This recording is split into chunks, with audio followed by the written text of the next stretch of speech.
Hello दोस्तों, welcome back to my channel. This is Prachi और आप लोगों की बहुत सारी डिमांड पे फाइनली मैं मिस्टर बैट के आगे की कहानी को एक्सप्लेन करने जा रही हूँ, क्योंकि आप लोग बहुत ज्यादा कमेंट करके मिस्टर बैट की सीरीज मांग रहे थे। सीरीज के एपिसोड के स्टार्टिंग में दिखाया जाता है कि जैसे ही नैन्सी वुडी के रूम में आती है तो वो देखती है कि वो तो बहुत ही ज्यादा शायराना तरीके से उससे बात कर रहा होता है, उसकी काफी ज्यादा केयर कर रहा होता है, स्नैक्स लाकर उसे देता है। ये सब कुछ देखकर नैन्सी बहुत ज्यादा कंफ्यूज हो रही होती है और वो सोच रही होती है कि शायद वो उसके साथ में कोई प्रैंक कर रहा है और वो डर कर वहाँ से भाग जाती है। वुडी को बहुत ज्यादा गुस्सा आता है कि एक तो वो उसके लिए चेंज होने की कोशिश कर रहा है और ऊपर से नैन्सी उसके साथ में ऐसे रिएक्ट कर रही है। घर आने के बाद नैन्सी ये सोच के बहुत ज्यादा खुश हो रही होती है और अपनी नॉवेल में लिख रही होती है वुडी के कैरेक्टर के बारे में कि फाइनली डेविल एक एंजल में चेंज हो रहा है। लेकिन फिर भी उसे यही डाउट हो रहा होता है कि मिस्टर बैट चेंज कैसे हो सकता है।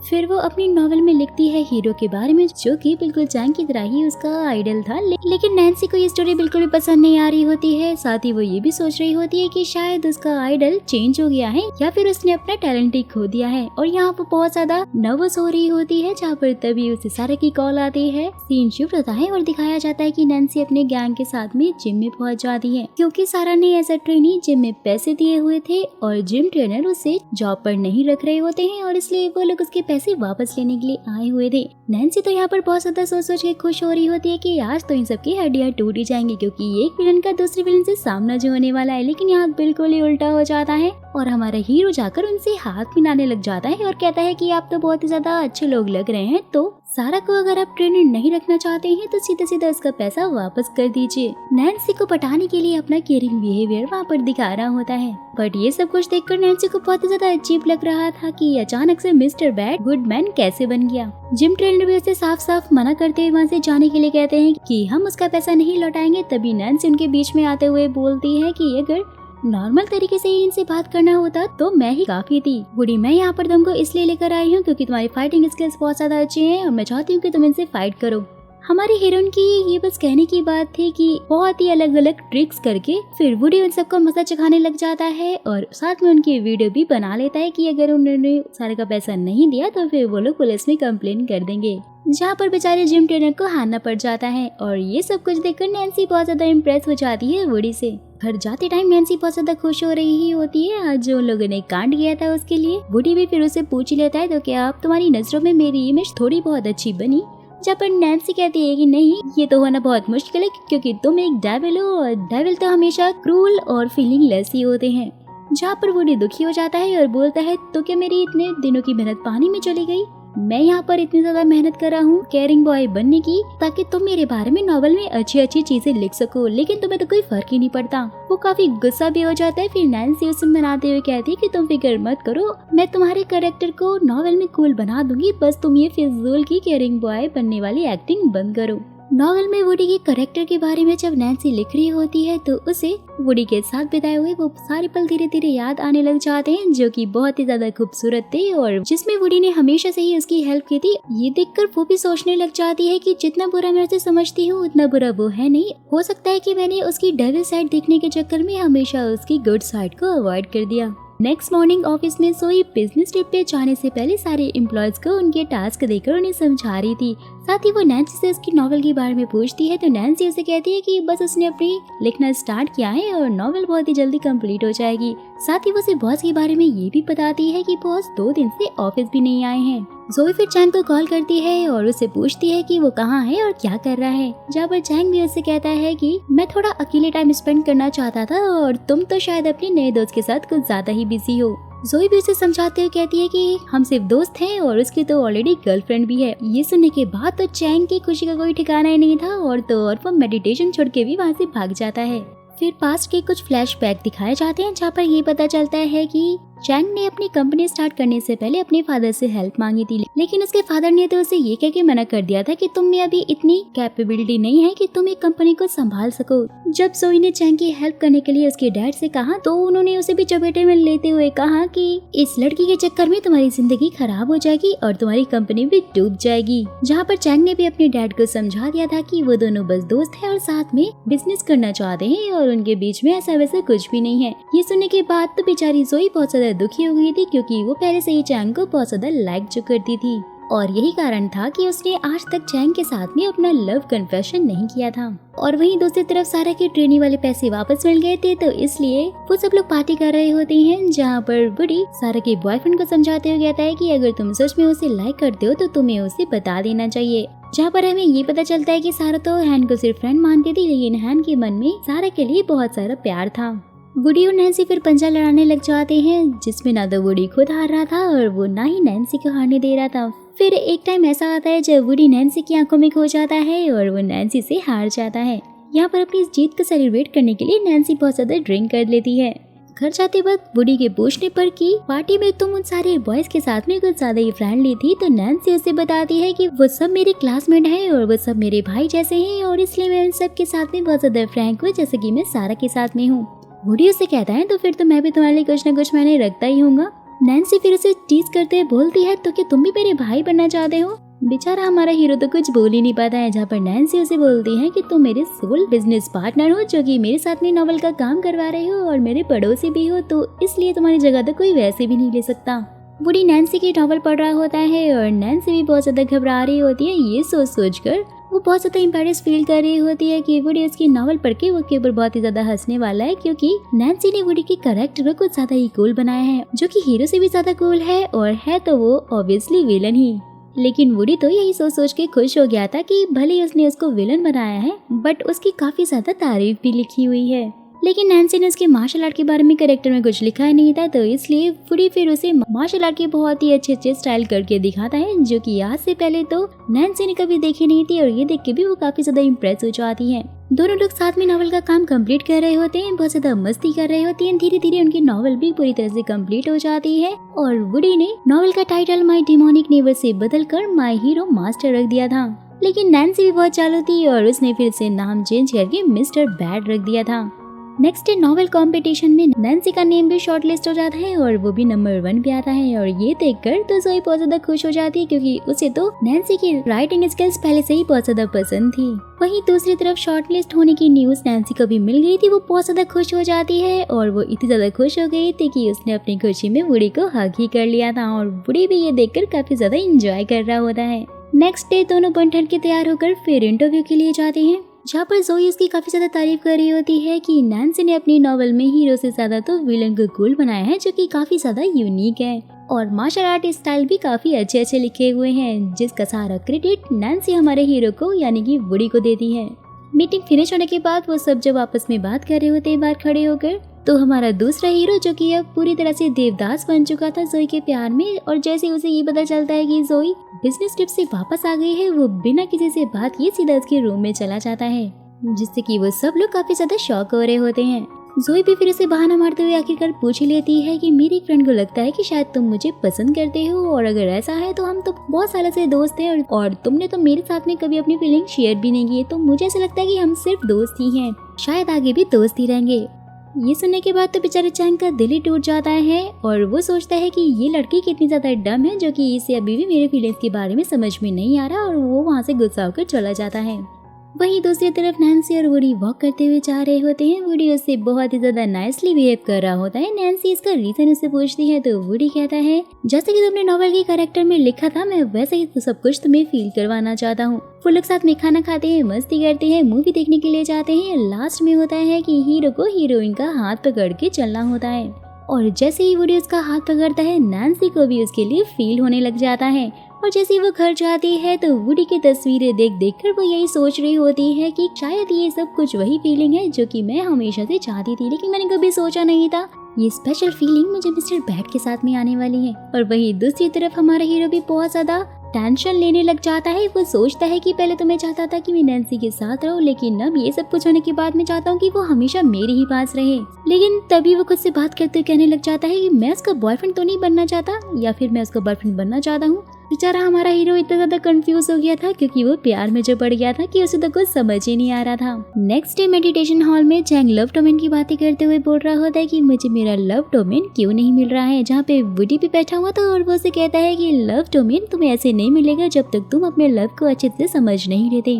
लव कन्फेशन करना इतना ज्यादा मुश्किल भी नहीं होता। पहले दोनों एक दूसरे को समझते हैं, फिर शादी होती है, फिर उनके बेबीज हो जाते हैं। ये सुनने के बाद तो चैंग कुछ ज्यादा ही मोटिवेट हो जाता है, सीधा भागते हुए जोई के पास जाता है और कहता है कि मैंने नैन्सी की नॉवेल दोबारा से पढ़ी है। जहाँ पहले चैंग उसकी उस नॉवेल को एक्सेप्ट करने से मना कर रहा था और अब वही चैंग उससे कहता है कि जरूरी नहीं है कि विलन अगर कुछ गलत कर रहा है तो वो एक बुरा इंसान हो सकता है कि इसके पीछे उसकी कोई बड़ी वजह हो। और ये बोलकर वो भी उसके नॉवेल को एक्सेप्ट कर ही लेता है, जिससे कि नैन्सी भी काफी ज्यादा खुश हो जाती है कि तभी उसे न्यूज मिलती है कि जो भी लोग सिलेक्टेड हुए हैं उन सब लोगों को एक एंजॉय ट्रिप के लिए जाना है, जिसमें 2 रातें और 3 दिन होने वाले हैं। और ये सोचने के बाद तो बेचारी हमारी हीरोइन वुडी के ख्यालों में खो जाती है कि वो दोनों अगर साथ में जाएंगे तो वो लोग कितनी ज्यादा मस्ती करेंगे। जहाँ पे मियो भी उसे डे ड्रीमिंग करते हुए देख लेती है और वो बहाना बनाकर वहाँ से भाग जाती है। घर आने के बाद वो सोच रही होती है कि वो वुडी से इस बारे में कैसे बोलेगी, क्योंकि वुडी तो शायद उसके साथ नहीं जाएगा और वो हमेशा से ही बोलता आया है कि मैं तो एक एंशिएंट हीरो हूँ और मैं ये सारी फालतू की चीजें नहीं करता हूँ ये वो, और वो तो हमेशा से ये चाहता है कि वो यहाँ से कब जाएगा। लेकिन हमारी हीरोइन को क्या पता था कि हमारा हीरो तो पहले से ही उसका दीवाना हो गया है और वो तो बस उसके साथ वक्त बिताने के बहाने ही ढूंढता रहता है। वुडी भी नोटिस कर रहा होता है कि नैन्सी कुछ ज्यादा ही परेशान लग रही है और नैन्सी भी बार बार यही बोल रही होती है कि मैं अपने सर से इतना बड़ा बोझ कैसे उतारूं, कोई तो मेरी हेल्प करो। और हेल्प वर्ड बोलते ही वुडी उसके सामने ट्रांसपोर्ट अगर आ जाता है और उसे बोलता है कि इतनी ज्यादा टेंशन ले रही हो, साफ साफ मुझे बताओ बात क्या है। नैन्सी फिर उसे कॉन्फ्रेंस ट्रिप के बारे में बताते हुए कहती है कि मैं तुम्हें फोर्स नहीं करूंगी, वैसे तो कंपनी ने हमें साथ में आने के लिए कहा है, लेकिन अगर तुम चाहो तो तुम मना भी कर सकती हो और मैंने वहाँ जाने के बारे में कभी कुछ डिसाइड नहीं किया है। वुडी भी काफी ज्यादा कंफ्यूज हो जाता है और बोलता है कि ठीक है, जो भी तुम्हारा फैसला हो मुझे मॉर्निंग में बता देना। कि तभी उनकी मॉम आ जाती है और वो जैसे तैसे करके मॉम को वहाँ से भगाकर वुडी को फिर उसके फ्लैट में छोड़कर आ जाती है। नेक्स्ट डे वुडी बहुत देर से वेट कर रहा होता है कि नैन्सी आकर उसे अपना डिसीजन बताए कि वो ऐसा कुछ भी नहीं होता। वहाँ पे तो मॉम आ जाती है जो कि उसे बताती है कि नैन्सी तो कॉलेज गई है क्योंकि वहाँ पर उनका कोई एनुअल फंक्शन है जो कि हर साल नैन्सी ही अरेंज करती है। साथ ही उसे नैन्सी के पहले प्यार के बारे में पता चलता है कि नैन्सी के पहले प्यार यानी जैन ने उसे ठुकरा दिया था और वो कोई और नहीं बल्कि उनका बेटा ही था। नैन्सी उसे बहुत ज्यादा पसंद करती थी और हमेशा बहाना बनाकर उसके साथ में रहने की कोशिश भी करती थी और स्टार्टिंग से ही वो बहुत ही मासूम और बहुत ही ज्यादा इनोसेंट थी। लेकिन उनका बेटा बहुत ज्यादा चंट था और वो जानता था कि नैन्सी से पसंद करती है। मैथ्स के होमवर्क का बहाना बनाकर वो उनके घर भी आ जाती थी, लेकिन उनका बेटा उसको बोलता था कि अगर तुम मेरे साथ में होमवर्क करोगी तो मॉम के हाथ का तुम्हें खाना खाना पड़ेगा। और जैसा कि हम सब जानते हैं कि मॉम के हाथ का खाना कितना बेस्वाद है और इसलिए नैन्सी फिर वहाँ से भाग जाती थी। लेकिन जब उस फायर इंसिडेंट के बाद में नैन्सी ने अपने डैड और मॉम ने अपने बेटे को खो दिया, तो फिर उसके बाद से नैन्सी ने कभी किसी को प्यार नहीं किया और ना ही वो कभी रिलेशनशिप में आई। वहीं दूसरी तरफ जोई को भी इस कॉलेज में बुलाया जाता है एज अ चीफ गेस्ट के रूप में, क्योंकि उसने भी यहीं से स्टडी की थी और अब वो हर साल इस कॉलेज को फंड करती है। जोई सबके साथ में अपनी मेमोरी शेयर कर रही होती है, जहाँ पर चैंग भी पहुंच जाता है। वैसे तो चैंग को ये भीड़ भाड़ वाले इलाके लोगों से मिलना बिल्कुल भी अच्छा नहीं लगता था, लेकिन वो धीरे धीरे खुद को जोई के लिए चेंज करना चाहता था। ये देखकर जोई भी काफी ज्यादा खुश हो जाती है। वहीं दूसरी तरफ हमारी झल्ली हीरोइन घूमते हुए लाइब्रेरी में पहुंच जाती है, जहाँ पर वो जैन के पीछे पीछे कॉलेज टाइम में जाया करती थी। जैन को वो याद कर ही रही होती है कि तभी वो ऊपर से कुछ बुक्स उतारने लग जाती है, लेकिन तभी स्लिप हो जाती है, जहाँ पर तभी हमारा हीरो पहुंच जाता है। वुडी को देखते हुए नैन्सी अपने मन ही मन में सोच रही होती है, बोल रही होती है कि जैन फाइनली तुम्हारे बाद मुझे कोई लड़का इतना ज्यादा पसंद है, लेकिन मुझे डर लगता है कि कहीं वो भी मुझे तुम्हारी तरह डिसलाइक ना कर दे। वुडी भी नैन्सी के हाथ में जैन का बनाया हुआ स्केच देख लेता है और वो उसे कहता है कि भले ही तुम डम हो, भले ही तुम स्टूपिड हो, लेकिन तुम बहुत ही ज्यादा मासूम हो। लोग तो आजकल बहुत ज्यादा चंट होते हैं, लेकिन मैं ये सोचकर खुश हो जाता हूँ कि तुम बाकी लोगों जैसी बिल्कुल नहीं हो। ये बोलकर वो वहाँ से जा रहा होता है। नैन्सी भी ये सब कुछ सुनकर काफी ज्यादा खुश हो जाती है, क्योंकि आज पहली बार उसकी किसी ने इतनी ज्यादा तारीफ जो की थी और जैसी वो है उसे वैसे ही पसंद किया था। जहाँ पर वो फाइनली उससे कॉन्फ्रेंस ट्रिप में चलने के लिए पूछ लेती है और हमारा हीरो भी हाँ बोल देता है। वहीं दूसरी तरफ प्रिंसिपल जोई और चैंग को बहुत ज्यादा थैंक यू बोल रहे होते हैं, क्योंकि उन्होंने उनके कॉलेज में ही पढ़ के और अब बहुत ज्यादा ऊंचाइयों पे जाके वो लोग उसी कॉलेज को फंड कर रहे हैं। जहाँ पर चैंग के डैड पहुंच जाते हैं और वो उसे बहुत ज्यादा बुली करने लग जाते हैं प्रिंसिपल के सामने ही, लेकिन ये बात बेचारे चैंग को अच्छी नहीं लगती है, तो वो दुखी होकर बाहर बैठा होता है। जोई आगे उसे समझाती है कि वो जैसे भी है तुम्हारे डैड है। जहाँ पर चैंग भी उसे कहता है कि तुमने जिंदगी के हर मोड़ पर मेरा साथ दिया है और मैं तुम्हें कभी भी खोना नहीं चाहता हूँ। फिर पास के फ्लैशबैक में हमें दिखाया जाता है कि जोई फिर से चैंग के डैड के पास उनसे हेल्प मांगने के लिए गई थी। जहाँ पर चैंग के डैड उनकी कंपनी में इन्वेस्ट करने के लिए मांग तो गए थे, लेकिन उनकी एक शर्त थी कि जोई चैंग को कभी भी डेट नहीं करेगी और न ही वो लोग कभी शादी करेंगे। यही वो मेन वजह है दोस्तों जिसके कारण जोई ने आज तक चैंग को अपने दिल की बात नहीं बताई है। वहीं दूसरी तरफ वुडी ने भी कॉन्फ्रेंस ट्रिप वाली सारी लोकेशन के बारे में सब कुछ पता कर लिया था, जहाँ पर उसे ये पता चला था कि वहाँ पर फायरफ्लाइज होते हैं जहाँ पर लोग अपने लव कन्फेशन को करते हैं, जो कि सबसे ज्यादा खूबसूरत होता है। लेकिन हमारा हीरो तो यही सोच रहा था कि नैन्सी को तो फायर में पैनिक अटैक आने लग जाते हैं, तो इसलिए उसे कुछ और सोचना पड़ेगा। और वहीं दूसरी तरफ नैन्सी भी काफी ज्यादा खुश हो रही होती है ये सोचकर कि अब वो अपना लव कन्फेशन वुडी के सामने कर ही देगी।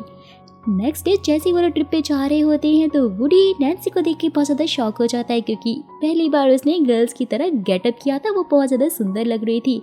साथ ही उसके टीममेट भी उसे इस तरह से गेटअप में देखकर काफी ज्यादा खुश हो रहे होते हैं। सब लोग जा रहे होते हैं, लेकिन चैंग उनके साथ में नहीं था, जिस पर जोई कहती है कि चैंग को ये सब भीड़ भाड़ वाली जगह पसंद नहीं है। लेकिन तभी हम देखते हैं कि हमारा दूसरा हीरो यानी चैंग वहाँ पे पहुँच जाता है और कहता है कि मैं भी तुम सबके साथ में जाना चाहता हूँ। और ये सुनने के बाद तो भाई जोई भी काफी ज्यादा खुश हो जाती है। नैन्सी चैंग की सेक्रेटरी है तो इसलिए वो उसके सारे छोटे छोटे काम कर रही थी, लेकिन ये बात वुडी को बिल्कुल पसंद नहीं आती और वो बार बार उसे दूर रखने की कोशिश कर रहा होता है, क्योंकि उसे काफी ज्यादा जेलसी जो फील हो रही थी। वुडी को ऐसा लग रहा था कि नैन्सी की कंपनी वाले उनके बीच में कबाब में हड्डी बन रहे हैं, इसलिए जैसे सबका ध्यान हटता है वो नैन्सी को लेके वहाँ से भाग जाता है। दोनों लोग बहुत ज्यादा मस्ती करते हैं, बहुत सारा खाते पीते हैं। फिर नैन्सी एक पोर्ट्रेट बनाने के लिए जिद करने लग जाती है, जहाँ पर वुडी को तो नहीं आती थी, लेकिन नैन्सी उसे सिखाने लग जाती है। दोनों का आई कांटेक्ट होता है और दोनों एक दूसरे की आंखों में ही खो जाते हैं। वहीं दूसरी तरफ हम चैंग को देखते हैं, जो कि जोई को दूर से बैठा बैठा देख रहा होता है। वहाँ पर वुडी आगे से समझाता है कि मुझे तो तुम्हारे ऊपर दया आने लग गई है कि तुम अपनी बेस्ट फ्रेंड को अपना लव कन्फेस ही नहीं कर पा रहे हो। चैंग भी फिर उसे कहता है कि तुम्हारी नॉवेल पढ़ के मुझे काफी ज्यादा मोटिवेशन मिली है, जिसमें भले ही हीरो हमेशा के लिए हीरोइन को खुशियां तो नहीं दे सकता, लेकिन वो अपना लव कन्फेस तो कर ही देता है। साथ ही तुम्हारे नॉवेल के अकॉर्डिंग हीरो हीरोइन का अनफॉरगेटेबल लव भी बन जाता है, जो कि फेरी गॉड ने उसकी विश पूरी की थी। लेकिन विश कंप्लीट होने के बाद हीरो कहाँ जाता है? हीरो के जाने के बाद बेचारी हीरोइन तो इस वर्ल्ड में अकेली ही रह जाएगी और उसका क्या होगा? ये सुनने के बाद तो वुडी भी बहुत ज्यादा टेंशन में आ जाता है कि जब वो यहाँ से चला जाएगा तो नैन्सी तो हमेशा के लिए अकेली ही रह जाएगी, जैसे कि वो पहले थी। लेकिन वुडी की इस नॉवेल वाली स्टोरी से चैंग को बहुत ज्यादा हिम्मत मिल गई थी कि भले हीरो हीरोइन साथ में नहीं रह सकते, लेकिन वो एटलीस्ट अपने प्यार का कन्फेशन तो कर ही सकते हैं। वुडी भी ये सब कुछ सोचकर बहुत ज्यादा दुखी हो जाता है कि नैन्सी का अब क्या होगा, और इसलिए वो सारा टाइम ऐसे ही देवदास बना घूम रहा होता है। जहाँ पे मियो भी उसे नोटिस करती है, नैन्सी भी उससे पूछती है कि तुम्हें क्या हो गया है। जहाँ पर वुडी बहाना बनाते हुए कहता है कि मैं बहुत ज्यादा थक गया हूँ और थोड़ा रेस्ट करना चाहता हूँ, इसलिए मैं तुम लोग के साथ फायरवर्क देखने नहीं जा पाऊंगा। ये कह के वो अपने रूम में जाने लग जाता है। नैन्सी भी फिर उनके साथ में जाने के लिए मना कर देती है। बहुत खूबसूरत से फायरवॉल्स हो रहे होते हैं और जहाँ पर चैंग आखिरकार हिम्मत करके जोई को जाके बता देता है कि मैं तुमसे प्यार करता हूँ, तुम्हारे साथ रहना चाहता हूँ, क्या हम साथ में रह सकते हैं। जोई तो बहुत टाइम से ये सब कुछ चैंग से सुनना चाहती थी। जब फाइनली चैंग ने उसे बोल दिया था तो यहाँ पर जोई के कुछ समझ में नहीं आ रहा था, क्योंकि जोई ने चैंग के फादर से वादा जो किया था, और इसलिए वो उससे कहती है हम क्या दोस्त बनकर नहीं रह सकते हैं या फिर रिलेशनशिप में आना ही जरूरी है। जहाँ पर चैंग भी उससे कहता है तुमने हमेशा ही मेरा साथ दिया है और इस बार मैं भी तुम्हारा साथ दूंगा, चाहे तुम्हारा फैसला कुछ भी क्यों ना हो। वहीं दूसरी तरफ हम वुडी को देखते हैं जो काफी ज्यादा टेंशन में होता है कि तभी उसके पास पोर्ट्रेट शॉप से कॉल आती है, क्योंकि उसने वहाँ पे एक खूबसूरत सा स्टैचू बनाया था जो देखकर वो जैंगजिन को प्रपोज करने वाला था। लेकिन अब तो वो ऐसा कुछ नहीं कर रहा था और इसलिए वो शॉप के ओनर को मना कर देता है। तभी अचानक से वो टेलीपोर्ट होकर सीधा नैन्सी के पास पहुंच जाता है। वुडी को तो यही लग रहा था कि शायद वो किसी मुसीबत में है, लेकिन हमारी जल्दी हीरोइन तो कुछ ज्यादा ही नौटंकीबाज है और इसलिए वो उसे कहती है कि मैं तो बस तुम्हें देखना चाहती थी। वुडी भी फिर उसे इग्नोर मारते हुए जा रहा होता है और वो फिर से हेल्प करके बार बार उसे टेलीपोर्ट करके अपने पास बुला रही होती है और कहती है कि जब तक तुम यही प्रॉब्लम सॉल्व नहीं करोगे तो तुम्हें हेडेक हो जाएगा और तुम यहाँ से जा भी नहीं सकते। फाइनली बेचारे वुडी को वहाँ पे रुकना पड़ जाता है और नैन्सी से कहती है बहुत मुश्किल से मैंने हिम्मत जुटाई है तुमसे ये कहने के लिए कि मैं तुमसे प्यार करती हूँ, तुम्हारे साथ रहना चाहती हूँ।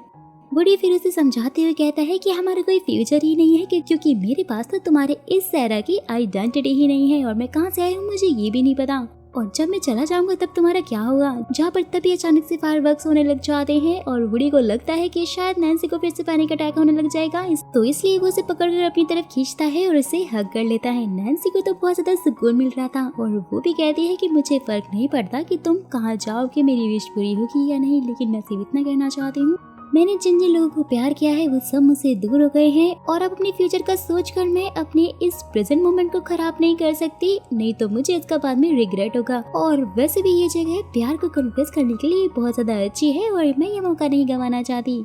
सो अब फटाफट बताओ तुम मेरे बॉयफ्रेंड बनोगे या फिर नहीं। वुडी की भी आंखों में आंसू आ जाते हैं और वो भी उसे एक्सेप्ट कर लेता है। फायरवर्क्स होते ही वो उसकी आंखों पे हाथ रखता है और दोनों में बस किस होने वाली आती है कि तभी लोग आके उनको डिस्टर्ब कर देते हैं और दोनों वहाँ से भाग जाते हैं। वहीं दूसरी तरफ चैंग भी वहाँ से अपना बैग लेकर निकल जाता है क्योंकि जोई ने उसे मना कर दिया था और ये कहा था कि जो भी तुमने आज कहा है उन सबको भूल जाओ। वो ऐसा करना तो नहीं चाहती थी लेकिन चैंग के डैड को दिए हुए वादे को भी वो तोड़ नहीं सकती थी। वहीं दूसरी तरफ फाइनली वुडी वो क्यूट सा स्कल्पचर नैन्सी को देते हुए उसके सामने अपना लव कन्फेशन कर रहा होता है। साथ में उसने उसे एक बेल भी दी हुई होती है और कहता है कि ये बेल मेरी हार्ट बीट को इंडिकेट करेगी। और जैसे ही वुडी वहाँ से गुड नाइट बोलते हुए जा रहा होता है तो नैन्सी उसे कहती है कि हमारी किस तो भी बीच में अधूरी रह गई। वो लोग जैसे किस करने चाहते हैं तो वहाँ पर मियो पहुँच जाती है और फिर से उन लोग को वहाँ से भागना पड़ जाता है। दोनों फिर अपनी इन बच्चे जैसी हरकतों पे बहुत ज्यादा हंस रहे होते हैं। वुडी उसे कहता भी है कि जब हम लोग फाइनली रिलेशनशिप में आ चुके हैं तो हम सबसे छुपा के रहे हैं। जहाँ पर नैन्सी से कहती है कि अगर मियो को इस बारे में पता चल गया तो सारे ऑफिस को वो जाके बता देगी और मैं अभी ये सब कुछ सीक्रेट रखना चाहती हूँ। जब सही टाइम आएगा तो मैं खुद सबको बता दूंगी। जहाँ पर वुडी भी उसकी बात मान लेता है और फिर वहाँ से चला जाता है। नेक्स्ट डे वो लोग वापस जा रहे होते हैं और वुडी पहले से ही बस में बैठा हुआ था। वो बार बार नैन्सी को अवॉइड कर रहा होता है। नैन्सी जब उससे इसका रीजन पूछती है तो वो कहता है कि तुमने ही तो कहा था ना कि हमें डिस्टेंस रखना चाहिए। वो भी फिर दूसरी सीट पर जाके बैठ जाती है लेकिन उससे रहा नहीं जाता तो वापस से जाके वुडी के पास बैठती है और वुडी को मनाने की कोशिश करती है लेकिन वो तो कुछ ज्यादा ही नाराज था। फिर नैन्सी भी गुस्सा हो जाती है तो वुडी अपने कान का एक ईयरफोन निकाल कर उसके कानों में लगा देता है। दोनों काफी खुश हो जाते हैं। फिर जैसे वो लोग घर पहुंचते हैं तो नैन्सी बहुत ज्यादा डर रही होती है कि वो मॉम को वुडी और उसके रिलेशनशिप के बारे में कैसे बताएगी। जहाँ पर वुडी भी कहता है कि तुम्हें डरने की जरूरत की नहीं है क्योंकि मॉम तो हमेशा से चाहती है कि तुम्हें कोई अच्छा प्यार करने वाला लड़का मिल जाए। नैन्सी उसे कहती है कि तुम्हारी बात तो सही, लेकिन जब मॉम ने अगर पूछा कि तुम कहाँ से आए हो, तुम्हारी जॉब क्या है और कहाँ रहते हो और तुम कितना पैसा कमाते हो और शादी के बाद मुझे कहाँ रखोगे, ये सब कुछ उन्होंने पूछा तो तुम क्या बोलोगे। वुडी भी फिर उसके सामने हार मानते हुए कहता है कि ठीक है, जब तुम्हें सही लगे तो तुम मॉम को बता देना। घर आने के बाद मॉम उससे कॉन्फ्रेंस ट्रिप के बारे में पूछ रही होती है और नैन्सी तो ऐसे नजरें चुरा चुरा के आंसर दे रही होती है कि जैसे कि अगर उसने मॉम को देखा तो मॉम को सब कुछ पता चल ही जाएगा। मॉम उससे वुडी को बुलाने के लिए कहती है क्योंकि मॉम ने उन दोनों के लिए खाना बनाया था, लेकिन वो तो उसके पास जाने से इनकार कर रही होती है और मॉम उसे जबरदस्ती भेज देती है। नैन्सी और वुडी फिर सोफे पे लेटकर यही सोच रहे होते हैं कि अगर वो मॉम के पास गए तो फिर उनको सब कुछ सच पता चल जाएगा, लेकिन यहाँ पे भी वो ज्यादा देर तक तो नहीं रह सकते ना। जैसे वो लोग जा रहे होते हैं मॉम खुद ही उनके पास पहुंच जाती हैं और जहाँ पर दोनों फिर ऊट पटांग से बहाने बनाने लग जाते हैं कि हम बस आ ही रहे थे। मॉम भी मन ही मन में सोच रही होती है कि शायद दोनों ने फिर से झगड़ा कर लिया होगा। फिर जैसे इनका खाना फिनिश होता है तो मॉम वुडी को बताती है कि नैन्सी बहुत ही ज्यादा अच्छे मोमोज बना लेती है, तुम लोग साथ में मिलकर मोमोज बना सकते हो। नैन्सी तो यहाँ पर मना कर रही होती है क्योंकि वो मॉम के सामने वुडी से चिपकना नहीं चाहती थी, लेकिन वुडी हाँ बोल देता है। मॉम के ये बोलने पर कि उन्हें उन दोनों की कॉन्फ्रेंस ट्रिप की फोटोज वगैरह देखनी है। नैन्सी और वुडी दोनों ही अपना फोन छुपाने लग जाते हैं क्योंकि उन दोनों के फोन में सारे टीममेट्स को छोड़कर सिर्फ उन दोनों की फोटोज ही थी। वुडी का फोन लेकर मॉम उसका फोन चेक करने लग जाती है कि तभी नैन्सी उनसे फोन छीन के बोलती है कि नेक्स्ट टाइम मैं आपको भी अपने साथ में लेकर जाऊंगी, और वहाँ से ये बोलकर वुडी को लेकर भाग जाती है कि हमें बहुत ज्यादा इम्पोर्टेंट काम है। वुडी के रूम पे आने के बाद दोनों को बहुत ज्यादा रिलैक्स मिलता है और वो दोनों तो अपनी हरकतों पर ही हंस रहे होते हैं और यहाँ तक कि छोटी छोटी आवाजों पर भी उन्हें बहुत ज्यादा डर लगने लग जाता है कि कहीं मॉम को उनके बारे में कुछ पता ना चल जाए। नैन्सी वुडी को गुड नाइट बोलकर वापस से अपने घर पर आ जाती है और छुपते छुपाते रूम पे जाती है और फटाक से मैसेज करके उसे बोलती है कि मॉम को हमारे बारे में कुछ भी नहीं पता। जहाँ पर वुडी बस से कहता है कि ठीक है, मैं तुम्हें कल ऑफिस के लिए पिक करने आ जाऊंगा। जहाँ पर नैन्सी बोलती है कि ऐसे तो मॉम को पता चल जाएगा, तो तुम एक काम करना कि जब ऑफिस फिनिश हो जाए तो उसके बाद मुझे लेने के लिए आ जाना। वुडी भी सोच रहा होता है कि वो मॉडर्न एरा में नहीं जानता कि वो कब तक रहने वाला है, लेकिन जब तक भी वो रहेगा वो नैन्सी के साथ में रहेगा और इसलिए उसे कोई जॉब ढूंढनी पड़ेगी ताकि मॉम उसे एक्सेप्ट कर ले। फिर नेक्स्ट मॉर्निंग ऑफिस जाते टाइम नैन्सी वुडी के फ्लैट के बाहर उसे आवाज करके बुला रही होती है, लेकिन वुडी का तो कोई नामो निशान ही नहीं था। जहाँ पर नैन्सी को तो यही लग रहा था कि शायद वुडी फिर से उसे गुस्सा हो गया है, लेकिन जब वो बस स्टॉप पे खड़ी होकर बस को वेट कर रही होती है तो अचानक से वुडी वहाँ पर आ जाता है। एक खूबसूरत सा गुलाब लेकर आया हुआ होता है और उसे बहुत ही प्यारी सी स्माइल देकर टाटा बाय बाय बोलता है। नैन्सी भी ऑफिस में बहुत ज्यादा खुश होती है, वो काफी ज्यादा एंजॉय कर रही होती है अपने इस मोमेंट को। फिर जैसे ही वो अपने बॉस यानी चैंग के रूम में जाती है, देखती है वहाँ पर चैंग और जोई की फोटो उल्टी पड़ी हुई थी, वो उसे सही करके रखती है, लेकिन तभी अचानक से डर जाती है क्योंकि चैंग भी वहीं पर बैठा हुआ था और साथ ही उसका बैग भी रखा हुआ था। नैन्सी समझ आती है कि कॉन्फ्रेंस ट्रिप के आने के बाद से चैंग शायद ऑफिस में ही है और वो घर भी नहीं गया है।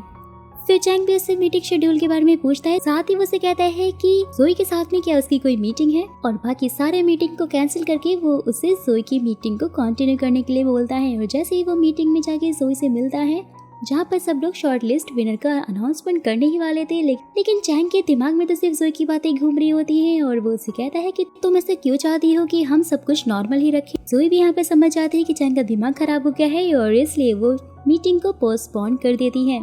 जहाँ वो चैंग को कहती है कि मुझे लगता है कि तुम अभी तक घर नहीं गए हो और इसलिए तुम्हें जाके आराम करना चाहिए, तुम्हारे लिए तुम्हारे ड्राइवर को बोल के गाड़ी बुलवा देती हूँ।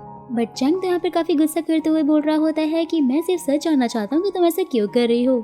जोई भी उसे कहती है कि तुम ऐसे ऑफिस स्टाफ के सामने हमारी पर्सनल लाइफ को एक्सपोज नहीं कर सकते हो, और अगर तुम चाहती हो कि मैं तुम्हारे साथ काम ना करूँ तो मैं रिजाइन करके जा सकती हूँ। और ये बोलकर वो वहाँ से चली जाती है। नैन्सी को अपने रूम में बुलाती है और नैन्सी से कहती है कि मैं शॉर्ट लिस्ट के विनर्स को अनाउंस करने से पहले एक बार वुडी से मिलना चाहती हूँ। नैन्सी भी फिर वुडी को कॉल करके ये सब कुछ बता देती है, जहाँ वुडी से थोड़ा सा नाराज था क्योंकि आज उसने बहुत लेट कॉल किया था। लेकिन नैन्सी भी कहती है कि मैं क्या करूँ, मुझे बहुत सारा काम होता है और मेरा बॉयफ्रेंड भी अभी नल्ला है और वो कोई भी काम नहीं करता है। जहाँ वुडी भी कहता है कि तुम्हारा बॉयफ्रेंड अब नल्ला नहीं है, उसके पास बहुत सारे काम आ गया है और ये वो न्यूज़ तुम्हें खुद मिलकर बताना चाहता है। नैन्सी भी सुन के बहुत ज्यादा खुश हो जाती है। साथ ही वो वुडी को बताती है कि जोई मुझे काफी ज्यादा सैड लग रही थी और मुझे ऐसा लगता है कि उसका बॉस के साथ में कुछ न कुछ तो झगड़ा हुआ है, शायद मुझे बॉस से जाकर एक बार पूछ लेना चाहिए। जहाँ पर वुडी से कहता है बिल्कुल भी नहीं, तुम बॉस के पास जाकर उनसे ये सारी बातें नहीं पूछोगी, ये उनका मामला है, वो लोग आपस में ही सुलझ डालेंगे। जहाँ पर हमारी हीरोइन भी समझ गई थी कि वुडी को उससे जेलसी हो रही है और इसलिए वो उसे और भी ज्यादा छेड़ने लग जाती है। फिर जैसे ही ऑफिस टाइम खत्म होता है, वुडी से मिलने आता है तो नैन्सी काफी ज्यादा खुश हो रही होती है और वो उसके पॉकेट में अपना सरप्राइज चेक करने लग जाती है कि तभी वुडी उसे अपना फेक बर्थ सर्टिफिकेट दिखाते हुए कहता है कि ये मैंने बना लिया है, आज पूरा दिन मैंने इसी में लगाया है और जल्दी में कॉलेज के एंट्रेंस एग्जाम भी क्लियर कर लूंगा। जैसे कि तुम जानती हो मैं बहुत ही ज्यादा इंटेलिजेंट हूँ, तो मुझे कोई प्रॉब्लम नहीं होगी। फिर उसके बाद ये कंपनी हमारी होगी और हम यहाँ से चैंग और जोई को निकाल देंगे और अपना राज करेंगे। नैन्सी भी फिर उसकी क्यूट बातों पर बहुत हंसने लग जाती है, जैसे कि अभी आप हंस रहे हो। साथ ही वो वुडी का बर्थ सर्टिफिकेट भी डिलीट करते हुए कहती है कि मैं अपने बॉयफ्रेंड को फीड कर सकती हूँ और हमें इस फेक बर्थ सर्टिफिकेट की जरूरत नहीं है। फिर वो उसे अपने कॉलेज लेकर जाती है, अपने सारे कांडों के बारे में उसे बताती है। वो दोनों काफी मस्ती कर रहे होते हैं, बहुत हंस रहे होते हैं। फिर वो लोग एक क्लासरूम में जाते हैं जहाँ दोनों साथ में एक हार्ट बनाते हैं और उसमें दोनों अपना नाम लिखते हैं। दोनों के बीच में बस किस होने वाली होती है, तभी गार्ड पहुंच जाता है और नैन्सी वुडी को लेकर वहाँ से भाग जाती है। नेक्स्ट डे वो लोग ऑफिस के बाहर खड़े होते हैं, जहाँ पर नैन्सी उसे कहती है कि मेरे जाने की थोड़ी देर बाद आना और मीटिंग में जोई ने तुमसे जो कुछ भी कहा है, जो भी तुम्हारे बीच में बात हुई होगी, मुझसे शेयर जरूर करना। ये बोलकर वो वहाँ से जा रही होती है कि तभी उसे वुडी पकड़ लेता है, हक करने लगता है, उसे बाय बोल रहा होता है प्यार से। लेकिन नैन्सी को तो बहुत ज्यादा डर लग रहा होता है कि कहीं ऑफिस का कोई स्टाफ उन्हें इस तरह से ना देख ले और वो वहाँ से भाग जाती है। वुडी को सामने वाली शॉप पे कुछ बहुत ही ज्यादा क्यूट सा पसंद आता है और वो नैन्सी के लिए ले लेता है। जैसे वो जोई से मिलने के लिए जाता है, वो गिफ्ट को वहीं पर रख देता है। जोई उससे कहती है कि मैं जानना चाहती हूँ कि नैन्सी के साथ तुम्हारा इस नॉवल पे कितना ज्यादा कंट्रीब्यूशन है। नैन्सी की काबिलियत को तो मैं पहले से ही जानती हूँ क्योंकि वो एक बहुत ही अच्छी राइटर है। वो तो इतनी ज्यादा मासूम है कि नॉवेल छपने के बाद वो तो तुमसे अपना शेयर भी मांग नहीं पाएगी, तो इसलिए मैं जानना चाहती हूँ कि तुमने उसके साथ में मिलकर कितना काम किया है, क्योंकि ये नॉवल तो नैन्सी ने ऑलरेडी पब्लिश कर दिया था। वुडी भी वो नॉवल देख के बहुत ज्यादा हैरान हो जाता है कि नैन्सी को सब कुछ पहले से पता था और साथ ही उसका दिल भी टूट जाता है कि नैन्सी ने उसे झूठ बोला। जोई को बिना कुछ बोले ही गिफ्ट उठाकर बिना नैन्सी की तरफ देखते ही वो बाहर निकल जाता है ऑफिस के। नैन्सी भी बहुत ज्यादा क्यूरियस हो गई थी, वो उसके पीछे जाती है, उससे बात करती है, उससे पूछती है कि जोई ने तुमसे क्या बोला। लेकिन हमारा हीरो तो बेचारा सदमे में था और वो उससे कहता है कि सच सच बताओ कि मैं कौन हूँ। साथ ही वो कहता है कि क्या सच में मैं रियल वर्ल्ड में एग्जिस्ट नहीं करता और मैं सिर्फ एक फिक्शनल कैरेक्टर हूँ जिसे तुमने बनाया है और वो भी एक डेविल है। नैन्सी उसे बहुत ज्यादा समझाने की कोशिश कर रही होती है, लेकिन हमारे वुडी का तो दिल पूरी तरह से टूट चुका था और वो दुखी होकर वहाँ से जा रहा होता है। नैन्सी उसे रोकती है, लेकिन वो उस पर गुस्सा नहीं करना चाहता था और उसे गिफ्ट पकड़ाकर वहाँ से निकल जाता है। नैन्सी फिर वुडी के साथ बिताए हुए सारे पलों को याद कर रही होती है, जहाँ पर तभी जोई उसे मैसेज करके मिलने के लिए बुलाती है और वो उसे सॉरी बोलती है क्योंकि उसे पता चल गया था कि वुडी और नैन्सी के बीच में कुछ तो हुआ है। नैन्सी भी फिर उसे सॉरी बोलती है कि वो भी बॉस और उसके बीच में आके उनकी सेटिंग करवाने की कोशिश कर रही थी। साथ ही वो कहती है कि बॉस आपको काफी ज्यादा पसंद करते हैं, जहाँ पर जोई भी कहती है कि मुझे सब कुछ पहले से ही पता है क्योंकि तुम्हारी ये सारी ऊट पटांग हरकतें और चैंग के ऐसे बदलते बिहेवियर से मुझे सब कुछ समझ में आ जाता था। जोई कहती है कि सब कुछ ठीक हो जाएगा और वैसे भी मैं रिजाइन देने से पहले सब कुछ एक बार क्लियर कर लेना चाहती थी। और ये सुनने के बाद तो नैन्सी काफी ज्यादा रोने लग जाती है। वहीं दूसरी तरफ हम वुडी को देखते हैं, जो अपने फ्लैट में बैठा बैठा काफी अपसेट होकर सारे पलों को याद करते हुए सोच रहा होता है कि उसका तो कोई वजूद ही नहीं है, वो तो सिर्फ एक नॉवल का कैरेक्टर है। जहाँ पर तभी नैन्सी उसके डोर के बाहर आकर उसे सॉरी बोल रही होती है और वो कहती है कि मैं बस तुमसे एक बार बात करना चाहती हूँ, मुझे तुम्हारी बहुत ज्यादा चिंता हो रही है। वुडी उसकी सारी बातें सुन रहा होता है, लेकिन वो सीधा सीधा उसे इग्नोर मारता है और नैन्सी को भी लग रहा होता है कि शायद वो अभी तक घर पर आया ही नहीं है और इसलिए वो वापस जाकर नीचे उसका वेट करने लग जाती है। वुडी भी फिर जब वॉक करके वापस आ रहा होता है तो वो नैन्सी को नीचे खड़ा हुआ देखता है और वो अपना रास्ता चेंज करके दूसरे रास्ते से अपने फ्लैट में चला जाता है, जहाँ पर बैठकर फिर वो अपने टेडी बियर से बातें कर रहा होता है कि मैं भी तो नैन्सी के साथ वही कर रहा हूँ जो कि बाकी सब लोग उसके साथ में करते हैं, लेकिन मैं कर भी क्या सकता हूँ, मैं उसका सामना कैसे करूँगा। वो उसे बहुत ज्यादा इग्नोर करने की कोशिश कर रहा होता है, लेकिन हमारे हीरो के दिमाग में बस यही बात घूम रही होती है कि बेचारी झल्ली हीरोइन नीचे खड़ी होकर इसका वेट कर रही है। वहीं दूसरी तरफ हम नैन्सी को देखते हैं, जिसने वहीं पर खेल रहे एक बच्चे का मास्क लेकर अपने फेस पर लगा रखा होता है ताकि वुडी उसको देखकर वहाँ से वापस न भाग जाए। जहाँ वो बच्चा अपनी मॉम को लेकर आता है अपना मास्क वापस लेने के लिए, नैन्सी उसका मास्क वापस नहीं कर रही होती है, इसलिए जहाँ पर तभी हमारा हीरो भी पहुँच जाता है कि नैन्सी और वुडी साथ में थे और वुडी बहुत ज्यादा सैड था। तो नैन्सी उसे बोल रही होती है कि मैं तुमसे माफी मांगती हूँ क्योंकि मैंने तुमसे सच छुपाया था। साथ ही वो बोलती है कि लॉजिक के अकॉर्डिंग तो मैं तुम्हारी मॉम हुई क्योंकि मैंने ही जो तुम्हें क्रिएट किया है। नैन्सी की फिर ये सारी उटपटांग बातें सुनकर वुडी भी हंसने लग जाता है और वो कहता है कि यू डोंट नीड टू से टू सॉरी, इसमें तुम्हारी कोई गलती नहीं है, मैं तो बस ये सोचकर दुखी हूँ कि मेरा तो कोई अस्तित्व ही नहीं है। फिर नैन्सी उसे समझाते हुए कहती है कि मैंने तुम्हें क्रिएट किया है और इसलिए तुम्हारी लाइफ की जिम्मेदारी मेरी होती है। वुडी भी फिर उससे कहता है कि तुम मुझे सिर्फ 2 दिन का टाइम दो तो मैं अपनी लाइफ का मकसद ढूंढ लूंगा। नैन्सी भी फिर उससे प्रॉमिस लेती है कि अगर उसकी लाइफ का मकसद उसे मिल जाए तो वो नैन्सी को भी जरूर बताए। फिर नेक्स्ट डे जब नैन्सी ऑफिस जा रही होती है तो उसने एक चार्ट पेपर बनाया हुआ था और वो वुडी के फ्लैट के डोर के सामने ही उसे रख देती है, जिसमें उसने लिखा हुआ था कि अगर आज तुम्हें अपनी लाइफ का मकसद मिल जाए तो मुझे जरूर बताना और अगर नहीं मिले तो मेरी तरफ से एक आइसक्रीम खरीद कर जरूर खा लेना। वहीं दूसरी तरफ हम ऑफिस स्टाफ को देखते हैं, जो कि जोई के जाने के दुख में उसे फेयरवेल पार्टी दे रहे होते हैं। सब लोग बहुत ज्यादा सैड होते हैं, जिसमें से 2 लड़के तो रोने ही लग जाते हैं और फिर जोई उनकी वीडियो बनाकर फिर उन्हें छेड़ने लगती है। सबने उसे फेयरवेल पार्टी दी थी तो इसलिए वो सबको थैंक्स बोल रही होती है, लेकिन जैसे ये बात चैंग को पता चलती है तो वो बहुत ज्यादा गुस्से में जोई के ऑफिस में जाता है और उसे कहने लग जाता है कि तुम रिजाइन नहीं करोगी। जोई बहुत ही कामली उससे बात करते हुए बोलती है कि मैं तो रिजाइन कर रही हूँ और ये कुछ फाइल्स हैं जिनको तुम मेरे जाने के बाद देख लेना। लेकिन फिर चैंग उन फाइल्स को भी गुस्से में फेंकते हुए बोलता है कि हम दोनों इतने सालों से साथ में हैं, तो क्या कोई ऐसा पल नहीं आया जब तुम्हें ऐसा फील हुआ हो कि तुम्हें मुझसे प्यार है। लेकिन बेचारी जोई तब विंडो के पास जाके खड़ी हो जाती है और वो उसे कुछ भी जवाब नहीं देती है। फिर चैंग वहाँ से चला जाता है। बहुत ज्यादा रात हो जाती है और जोई लेट नाइट तक वहाँ पर अपना काम कर रही होती है, क्योंकि आज उसका ऑफिस में लास्ट डे था और इसलिए नैन्सी भी उसके पास जाती है। जब भी जोई उससे कहती है कि मुझे पूरा भरोसा है कि तुम भी एक दिन चैंग की तरह ही बहुत ही अच्छी ऑथर बन जाओगी। नैन्सी उसकी ये बात सुनकर काफी ज्यादा खुश हो गई थी। फिर दोनों साथ में टाइम स्पेंड करते हैं, जिसके बाद जोई चली जाती है अपने घर और वहाँ पर फिर वो अपनी मॉम डैड की बेकरी शॉप में काम करने लग जाती है। उसे काफी ज्यादा रिलैक्स फील हो रहा होता है। फिर जैसे नैन्सी घर पहुँचती है तो वो तो पहले वुडी से मिलने जाने का सोचती है, लेकिन फिर वो सोचती है कि उसे कुछ टाइम के लिए अकेला छोड़ देना चाहिए ताकि वो अपनी लाइफ का मकसद ढूंढ सके। फिर वो जाके अपनी मॉम के पास सोने लग जाती है, लेकिन मॉम को तो कुछ शक हो गया था कि नैन्सी की हालत शायद ठीक नहीं है, क्योंकि वो उनसे काफी उटपटांग सवाल पूछ रही थी, जिसमें वो ये भी पूछ रही होती है कि मॉम, हम ह्यूमंस की लाइफ का मतलब क्या होता है। फिर मॉम उसे प्यार से समझाती है कि जब हम लोग पैदा हुए होते हैं हम में से कोई भी नहीं जानता कि हमारी लाइफ का मकसद क्या है, यहाँ तक कि हमें तो ये भी हक नहीं होता कि हम अपने पेरेंट्स को चूज कर सके। फिर इसके बाद हम अपनी फेवरेट एक्टिविटीज करके अपनी लाइफ को बनाते हैं, लेकिन फिर भी सब कुछ वैसा ही नहीं होता जैसा कि हम लोग चाहते हैं। तो इसलिए हमें बहुत बार ऐसे सिचुएशन में पड़ना होता है जिसमें हमें कॉम्प्रोमाइज करने की जरूरत होती है। नैन्सी को भी मॉम की बात समझ में आ गई थी। वो उन्हें थैंक यू बोल के फिर अपने रूम में आ जाती है। वहीं फिर वो देखती है कि वुडी भी अपनी बालकनी में घूम रहा होता है और वो काफी ज्यादा टेंस होता है, जहाँ वो उससे बात करके मॉम की बताई हुई सारी बातें इसे समझाती है। साथ ही वो कहती है कि तुम अपनी सारे फेवरेट चीजें करो जिससे कि तुम्हें भी तुम्हारी लाइफ का मकसद मिल जाएगा, और ज्यादा मत सोचो और जाकर खाना खा लो, क्योंकि मैं जानती हूँ कि तुमने सुबह से कुछ भी नहीं खाया होगा। जहाँ वो उसे टीज करते हुए भी बोल रही होती है कि अगर तुम सूख कर पापड़ बन गए तो मैं तुम्हें फेरी गोट को वापस कर दूंगी। नैन्सी की सारी बातें सुनकर वुडी भी हंसने लग जाता है और वो बोल रहा होता है कि मैं तो बस ये सोच कर काफी ज्यादा दुखी हो जाता हूँ कि मुझे तो अपने बचपन के बारे में कुछ भी नहीं याद है। वुडी की बात सुनकर नैन्सी भी थोड़ी दुखी हो जाती है और वो उससे कहती है कि तुम मेरी जिम्मेदारी हो और इसलिए मैं तुम्हें सैड नहीं होने दूंगी, तुम फिक्र मत करो, मैं सब कुछ ठीक कर दूंगी। फिर वो दोनों अपने अपने रूम में जाते हैं एंड फाइनली हमारा हीरो थोड़ी चैन की सांस लेता है और आराम से सो पाता है।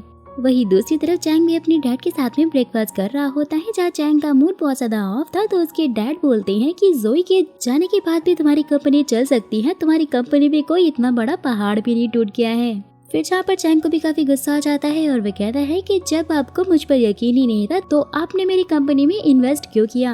डैड भी फिर फाइनली उसे बता देते हैं कि उन्हें तो चैंग पर कभी यकीन ही नहीं था, बल्कि जोई की काबिलियत पर यकीन था और वही उनके पास प्रपोजल लेकर आई थी, वरना डैड तो चैंग की हेल्प कभी करते ही नहीं। साथ ही वो कहते हैं कि मुझे ये डर था कि वो कहीं तुम्हारी प्रॉपर्टी का फायदा ना उठाए, इसलिए मैंने उसके सामने शर्त रखी थी कि वो तुम्हारे साथ में कभी भी रिलेशनशिप में नहीं आएगी, लेकिन मैं नहीं जानता था कि वो मेरी शर्त बहुत ही ज्यादा शिद्दत से मानेगी। फिर चैंग को भी उन पे काफी ज्यादा गुस्सा आता है और वो ये कहकर वहाँ से चला जाता है कि मैं आपकी पाई लौटा दूंगा, लेकिन आपको मेरी लाइफ को कंट्रोल करने का कोई भी हक नहीं है। फिर वो जोई को बार बार कॉल कर रहा होता है, लेकिन जोई इसका फोन पिक नहीं करती है। वो उसके घर में जाकर चेक भी करता है, लेकिन जोई तो अब अपने मॉम डैड के साथ में ही शिफ्ट हो गई थी, तो इसलिए वो उसे वहाँ पर भी नहीं मिलती है। वहीं दूसरी तरफ वुडी को नैन्सी की हेल्प की आवाजें सुनाई देती हैं और वो बेचारा आराम से टेलीपोर्ट होके एक बच्चे के पालने में पहुंच जाता है। साथ ही वो कहती है कि हमारी फैमिली में तुम्हारा स्वागत है और अब तुम हमारी फैमिली के मेंबर हो और मैं वो सारा बचपन तुम्हें दिखाना चाहती हूँ जो कि तुमने आज तक कभी देखा ही नहीं है। जिसका साफ मतलब था दोस्तों कि अब हमारी हीरोइन वुडी को बिल्कुल ही बच्चों की तरह ट्रीट करने वाली थी। फिर वो उसे स्टूडेंट्स की तरह पोएम पढ़ाने लग जाती है, लेकिन साथ ही वो उसे एक कॉमिक बुक भी देती है और जैसे ही वुडी बोल लेता है जब वो उसे कहती है कि तुम्हारा सारा ध्यान तो कॉमिक बुक पे था और इसलिए बाहर जाओ और हाथ ऊपर करके खड़े हो जाओ। नैन्सी की इन ऊट-पटांग हरकतों को देखकर वुडी भी बहुत ज्यादा खुश हो रहा होता है। वो लोग बहुत ज्यादा मस्ती करते हैं, जिसके बाद फिर वो ग्रेजुएशन सर्टिफिकेट के साथ बहुत सारी फोटोज खिंचवाने लग जाते हैं। नैन्सी ने वहाँ पर वुडी के लिए केक भी रखा हुआ था, क्योंकि आज के दिन ही उसने वुडी का बर्थडे बना दिया था। फिर कैंडल को ब्लो करने से पहले वुडी एक विश मांगता है कि वो रियल वर्ल्ड में रहकर ही नैन्सी को प्रोटेक्ट करना चाहता है और वो चाहता है कि वो हमेशा यहीं पर रहे। दोनों साथ में कैंडल को ब्लो करते हैं। फिर वुडी नैन्सी को कर लेता है किस, यानी कि उसने अब अपनी इस लाइफ को एक्सेप्ट कर लिया था। लेकिन ये क्या, वुडी फिर अचानक से गायब होने लग जाता है, क्योंकि दोस्तों हमारी हीरोइन की अनफॉरगेटेबल लव वाली विश पूरी जो हो गई थी। नैन्सी को तो यकीन ही नहीं आ रहा होता है कि वुडी उसे हमेशा के लिए छोड़कर चला गया है। वो उसे हेल्प के लिए बुलाने लग जाती है, लेकिन तभी वुडी नहीं आता है और वो फिर जाकर उसका सामान चेक करती है, जो कि वो अपनी एंशिएंट टेरा से लेकर आया था, लेकिन वो भी वहाँ से गायब था। वहीं दूसरी तरफ हम वुडी को देखते हैं, जो कि अपनी एंशिएंट एरा में पहुंच गया था। जैसे ही वो गेट खोलता है तो वहाँ के लोग उसे ऐसे अजीब कपड़ों में देखकर बहुत ज्यादा शॉक हो रहे होते हैं और वुडी भी नैन्सी को ढूंढ रहा होता है, लेकिन वो तो वहाँ पर थी ही नहीं। वुडी सोचता है कि वो तो नॉवेल का विलन है, तो इसलिए वो यहाँ के लोगों को धमकाकर उनसे नॉवेल के हीरो यानी चैंग के बारे में पूछता है, लेकिन वो लोग तो वुडी को ही हीरो बोल कर उसका स्वागत करने लग जाते हैं और कहते हैं कि आप ही हमारे हीरो हो और आप नहीं तो हमारी फेरी टाउन को सेव किया है। वुडी को तो यहाँ पे कुछ भी समझ में नहीं आ रहा होता है कि वो नॉवेल का विलन था तो वो अचानक से हीरो कैसे बन गया। फिर जैसे ही वुडी को वहाँ के लोगों से फेरी फाउंटेन का पता चलता है, वो भागते हुए वहाँ पर जाता है और विश मांगने लग जाता है कि मुझे नैन्सी के पास दोबारा से भेज दो। लेकिन हमारे हीरो की तो विश पूरी ही नहीं हो रही होती है। फिर उसे याद आता है कि वो नैन्सी को पानी में मिला था, तो इसलिए वो फेरी फाउंटेन में ही कूद जाता है, लेकिन वो तो उसमें बिल्कुल भी नहीं डूबता। वहीं दूसरी तरफ हम नैन्सी को देखते हैं, जो कि वुडी के फ्लैट में बैठकर ही उसको बहुत ज्यादा मिस कर रही होती है। नेक्स्ट मॉर्निंग चैंग जाता है जोई से मिलने के लिए, जहाँ वो देखता है कि वो तो अपनी मॉम डैड की बेकरी शॉप पे बहुत ही अच्छे से काम कर रही होती है। जोई की पर्सनालिटी पूरी तरह से चेंज हो गई थी, जिसे देखकर तो यही लग रहा था कि जैसे वो चैंग की कंपनी की कभी सीईओ थी ही नहीं। लेकिन चैंग उसे नहीं मिल पाता और उसकी मॉम उसे देख लेती है। फिर वो प्यार से उसे समझाते हुए कहती है कि मैं तुम्हारे और जोई के बारे में सब कुछ जानती हूँ, और अगर तुम्हें सच में उससे प्यार है तो तुम्हें ये प्रूव करना पड़ेगा कि तुम बहुत ज्यादा मैच्योर हो, क्योंकि मैं नहीं चाहती कि मेरा सन इन लॉ चाइल्डिश नेचर का हो। नैन्सी ने भी अब अपनी जिंदगी दोबारा से स्टार्ट करने का फैसला कर दिया था, और इसलिए वो वुडी के बनाए हुए उस फ्लावर पॉट में एक बीज डालती है। फिर वो ऑफिस के लिए निकल जाती है, जहाँ पर हम देख पाते हैं कि चैंग और नैन्सी साथ में मिलकर काम कर रहे होते हैं, क्योंकि चैंग भी अपने आप को प्रूफ करना चाहता था और वो अपने डैड का सारा पैसा चुकाना चाहता था। फिर रात के टाइम पे जब नैन्सी अपने घर वापस आ रही होती है तो वो सामने वाले फ्लैट को देखकर फिर से वुडी को याद करने लग जाती है। मॉम भी उससे वुडी के बारे में पूछती है तो वो कहती है कि वो अपने होम टाउन वापस चला गया। जहाँ पर मॉम को ये बात काफी ज्यादा अजीब लग रही होती है, लेकिन वो भी कहती है वो जहाँ भी रहे बस खुश ही रहे। नेक्स्ट मॉर्निंग चैंग ऑफिस में एक इन्वेस्टर के साथ में बात कर रहा होता है, जहाँ पर वो इन्वेस्टर उसे समझा रहा होता है कि जब तक जोई उनकी कंपनी में थी तो उनकी कंपनी बहुत ज्यादा सही से चल रही थी, बहुत ही ज्यादा अच्छे से चल रही थी, लेकिन अब वो उनकी कंपनी में इन्वेस्ट नहीं कर सकता है। और अगर चैंग ने अपने फादर के साथ में भी पार्टनरशिप को खत्म कर लिया तो फिर उनकी कंपनी पूरी तरह से डूब जाएगी, तो इसलिए उसे ऐसा भी नहीं करना चाहिए। जहाँ पर चैंग भी समझ आता है कि अब उसे कोई भी इन्वेस्टर नहीं मिलने वाला है, और इसलिए वो नैन्सी को भूलकर अपने हाउस को ही सेल पर लगा देता है, जहाँ नैन्सी तो पहले से ऐसे करने से मना कर रही होती, लेकिन वो उसकी कोई बात नहीं सुनता है। फिर नैन्सी सीधा जोई से जाकर मिलती है और उसे सारी सच्चाई बता देती है कि चैंग अपना घर बेच रहा है। साथ ही वो उसे वापस आने के लिए भी कहती है, लेकिन जोई उससे कहती है कि वो अब वापस नहीं आ सकती है, और अगर चैंग ने सोच लिया है तो उसका फैसला तो कोई बदल ही नहीं सकता है। नैन्सी फिर वहाँ से दुखी होकर चली जाती है। फिर जोई चैंग को मैसेज करके इन सब के बारे में पूछती है। फिर चैंग भी उसे मैसेज करके बोल देता है कि तुम्हें टेंशन लेने की जरूरत नहीं है, तुम जहाँ पर हो वहाँ पर तुम आराम से रहो। वहीं चैंग के डैड को भी पता चल गया था कि चैंग उन्हें पैसे चुकाने के लिए अपना घर बेच रहा है, लेकिन वो इस बारे में कुछ भी नहीं करते हैं। फिर चैंग अपने घर का सारा सामान अपने ऑफिस में शिफ्ट कर रहा होता है, जहाँ पर ऑफिस वालों को तो यही लग रहा होता है कि शायद अब उनकी कंपनी भी बिकने ही वाली है। लेकिन फिर नैन्सी उन्हें समझाती है कि बॉस बस यहाँ पर सिर्फ कुछ दिनों तक ही रहेंगे। बेचारी हमारी हीरोइन बहुत ज्यादा परेशान हो रही थी, और वो फिर से एक बार जोई से मिलने के लिए जाती है, जब वो उसे फिर से समझाती है कि बॉस ने अपना घर बेच दिया है और वो ऑफिस में शिफ्ट हो गए हैं। साथ ही उन्होंने बहुत टाइम से कोई नॉवल भी नहीं लिखी है, और आपका सारा काम बॉस को ही करना पड़ रहा है, जो कि उनसे सही से हो नहीं रहा है, तो आप प्लीज ऑफिस वापस आ जाइए। लेकिन जोई यहाँ पर फिर से उससे कहती है कि मैंने उसे पूछने की कोशिश की थी, लेकिन वो मेरे साथ में कुछ भी शेयर नहीं कर रहा है, तो मुझे ऐसा लगता है कि उसे अभी थोड़ा अकेला ही रहना चाहिए। नैन्सी को चेयर अप करने के लिए जोई वहाँ पर उसके लिए क्यूट सा केक भी लेकर आई थी, जिसे देखकर तो नैन्सी फूट फूट कर रोने लग जाती है, क्योंकि वुडी ने भी उसे सेम ऐसा ही गिफ्ट दिया था और इसलिए उसे वुडी की याद जो आ गई थी। नेक्स्ट सीन में नैन्सी और चैंग साथ में काम कर रहे होते हैं, और जैसे ही नैन्सी एक फाइल लेने के लिए जाती है तो वो देखती है वहाँ पर तो फायर लगी हुई है, जिसको देखते ही नैन्सी को पैनिक अटैक आ जाता है और चैंग भागते हुए फायर एक्सटेंशन लेने के लिए पहुँच जाता है। वो फिर वुडी का नाम लेकर हेल्प हेल्प बोलने लग जाती है, और वही दूसरी तरफ हम एंशिएंट एरा में देखते हैं, जहाँ पर वुडी को भी नैन्सी की आवाजें सुनाई दे रही थी, लेकिन वो उसके पास जा नहीं पा रहा था, वो सिर्फ उसकी आवाजें सुन पा रहा था। जहाँ पर तभी फेरी गॉड आते हैं और वो उसे कहते हैं कि अगर तुम सच में उसे बचाना चाहते हो तो तुम वहाँ पर जा सकते हो, लेकिन उसके लिए तुम्हें एक मिशन पूरा करना पड़ेगा। वुडी उनकी सारी बातें मानने को तैयार था, यहाँ तक कि फेरी गॉड ने तो ये भी कह दिया था कि इसके लिए तुम्हारी रिलेशनशिप भी दांव पर लग सकती है, लेकिन वुडी तो सिर्फ नैन्सी को बचाना चाहता था और वो उनकी सारी बातें मान लेता है। नैन्सी को बचाकर वो उसे सोफे पे लिटाता है। नैन्सी की आंख खुलती है, वुडी को देखकर वो बहुत ही ज्यादा खुश हो जाती है, लेकिन वुडी उस पर बहुत ज्यादा गुस्सा करने लग जाता है। वो उससे कहता है कि तुम मुझसे इतना ज्यादा चिपक क्यों रही हो, मुझसे दूर रहो, मैं कौन हूँ और यहाँ पर मैं कैसे पहुँच गया। वुडी फिर वहाँ से जाने लग जाता है, लेकिन नैन्सी उसके पीछे पीछे भागते हुए जाती है और वुडी उस पर फिर से गुस्सा कर रहा होता है कि तुम मेरे साथ फ्लर्ट करना बंद करो, मुझसे दूर रहो वरना मैं तुम्हारी गर्दन काट दूंगा।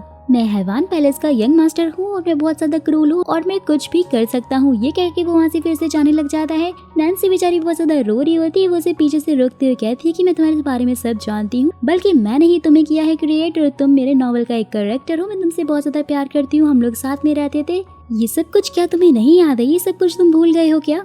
वुडी भी फिर इस पर बहुत ज्यादा गुस्सा करने लग जाता है और कहता है कि मुझे तुम्हारी फालतू की बातें नहीं सुननी, और वो वहाँ से बिना कुछ बोले ही चला जाता है। वहीं दूसरी तरफ हम जोई को देखते हैं जो कि चैंग के लिए खाना लेकर आई हुई होती है और यहाँ की हालत देखकर उसे काफी ज्यादा अजीब लग रहा होता है। जहाँ चैंग उसे कहता है कि मैं बिल्कुल ठीक हूँ और तुम्हें मेरी फिक्र करने की जरूरत नहीं है। जहाँ पर जोई को ऐसा लगता है कि चैंग को उसका यहाँ आना अच्छा नहीं लगा और इसलिए वो अपना बैग लेकर वहाँ से चली जाती है। वहीं दूसरी तरफ हमारा हीरो बहुत ज्यादा दुखी हो गया था और वो भी ड्रिंक पे ड्रिंक किए जा रहा था क्योंकि नैन्सी की ऐसी हालत को वो देख नहीं सकता था, लेकिन वो उसे सच भी नहीं बता सकता था क्योंकि वो तो यहाँ से बस जाने ही वाला था और वो दोबारा से उसे दुखी नहीं देख सकता था। नैन्सी भी बहुत ज्यादा दुखी होती है, वो भी टेडी बियर को हग करके उससे बातें कर रही होती, लेकिन तभी उसे अचानक से एक आइडिया आ जाता है। वहीं दूसरी तरफ हमारा हीरो भी नैन्सी को आखिरी बार देखने के लिए आता है और जैसे ही वो देखता है कि नैन्सी तो बालकनी में खड़ी बहुत ज्यादा खुश हो रही है, जहाँ पर फिर उसे बहुत ज्यादा गुस्सा आने लग जाता है कि भले ही मैं उसके साथ में अभी नहीं हूँ, लेकिन मैं तो उसका बॉयफ्रेंड हुआ करता था, वो मुझे इतनी जल्दी कैसे भूल सकती है। फिर अचानक से वुडी टेलीपोर्ट होकर सीधा नैन्सी के पास पहुंच जाता है। नैन्सी उससे कहती है कि अब तो तुम्हें मेरी बात सुननी ही पड़ेगी और इतने लंबे लंबे तुमने कपड़े पहने हैं, सबसे पहले तो जाओ नहा कर आओ। वुडी फिर से वहाँ से गुस्सा होकर जाने की लाख कोशिश करता है, लेकिन वो तो वहाँ से जा ही नहीं सकता था जब तक वो नैन्सी की विश को पूरी ना कर दे। फाइनली फिर वो नहाने के लिए चला जाता है और नैन्सी यहाँ पर वही सारे मोमेंट्स क्रिएट करने की कोशिश कर रही थी जैसा कि उनके बीच में पहले हुआ था, जहाँ वो सारा के कजन के कपड़े लाकर भी वुडी को पहना देती है, जो कि वुडी को पहले से ही पसंद नहीं थे और उसे फिर से उस पर बहुत ज्यादा गुस्सा आने लग जाता है। वो फिर उसे दूसरे कपड़े मांगने लग जाता है। नैन्सी उससे कहती है कि मेरे पास मेरे बॉयफ्रेंड की शर्ट है, लेकिन वो मैं तुम्हें नहीं दे सकती क्योंकि तुम मेरे बॉयफ्रेंड नहीं हो। वुडी को फिर से उसके ऊपर गुस्सा आता है, वो वहाँ से बाहर निकल के जा रहा होता है, लेकिन तभी सामने वो चैंग को देखता है। जैसा कि आपको पता ही है कि चैंग के पास रहने के लिए कोई घर नहीं था, तो इसलिए नैन्सी ने उसे अपने फ्लैट में रहने के लिए बोल दिया था। ये सब कुछ देखने के बाद तो वुडी वहाँ से जाने के बजाय वहीं पर रुक जाता है और कहता है कि मैं भी अब यहीं पर रहूंगा, क्योंकि ऑब्वियसली वो अपनी गर्लफ्रेंड को चैंग के साथ में तो छोड़ नहीं सकता था क्योंकि उसे काफी ज्यादा जेलसी जो फील हो रही थी। फिर नैन्सी वुडी को शांत कराते हुए रूम में लेकर जाती है और वो उससे कहती है कि मैं सब कुछ सच से जानती हूँ कि तुम्हें सब कुछ याद है, तो अब तुम्हें झूठ बोलने की जरूरत नहीं है। साथ ही वो कहती है कि मुझे तो तभी सच का पता चल गया था जब तुम ट्रैफिक लाइट का वेट कर रहे थे। वुडी उस पर फिर से गुस्सा करते हुए बोलता है, तो क्या इसका मतलब तुम मुझे तब से उल्लू बना रही थी? नैन्सी भी फिर उसे प्यार से बोलती है कि अब मैं सच जानना चाहती हूँ, तो तुम मुझे चुपचाप सच बता दो। जहाँ पर फाइनली वुडी उसे बता देता है कि फेरी गॉड ने उसे एक मिशन दिया था जो कि उसे पूरा करना है और वो वहाँ से जाने वाला है और इसलिए वो नैन्सी को और दुखी नहीं देख सकता, इसलिए वो झूठ बोल रहा था। जहाँ पर नैन्सी भी उसे कहती है कि मैंने तुमसे पहले ही कहा है कि मैं फ्यूचर का सोचकर अपने प्रेजेंट को खराब नहीं कर सकती हूँ और इसलिए मैं तुम्हारे साथ में अभी रहना चाहती हूँ। जहाँ पर फिर तभी चैंग उनका गेट नॉक करता है और उनसे सोने के लिए अपनी जगह पूछता है। वुडी तो यहाँ पर गुस्सा होने लग जाता है कि चैंग उनके बीच में कबाब में हड्डी बना हुआ है। नैन्सी फिर जैसे अपने घर में जाके सोती है तो देखती है कि साइड में वुडी भी बैठा हुआ सो रहा होता है और वो उससे कहती है कि तुम्हारी कमर में दर्द हो जाएगा और तुम यहाँ पर कैसे आ गए। जहाँ वो उसे कहता है कि ऐसा पहली बार नहीं है और मैं अपनी बालकनी से कूदकर यहाँ पर पहले भी तुम्हें देखने के लिए बहुत बार आ चुका हूँ।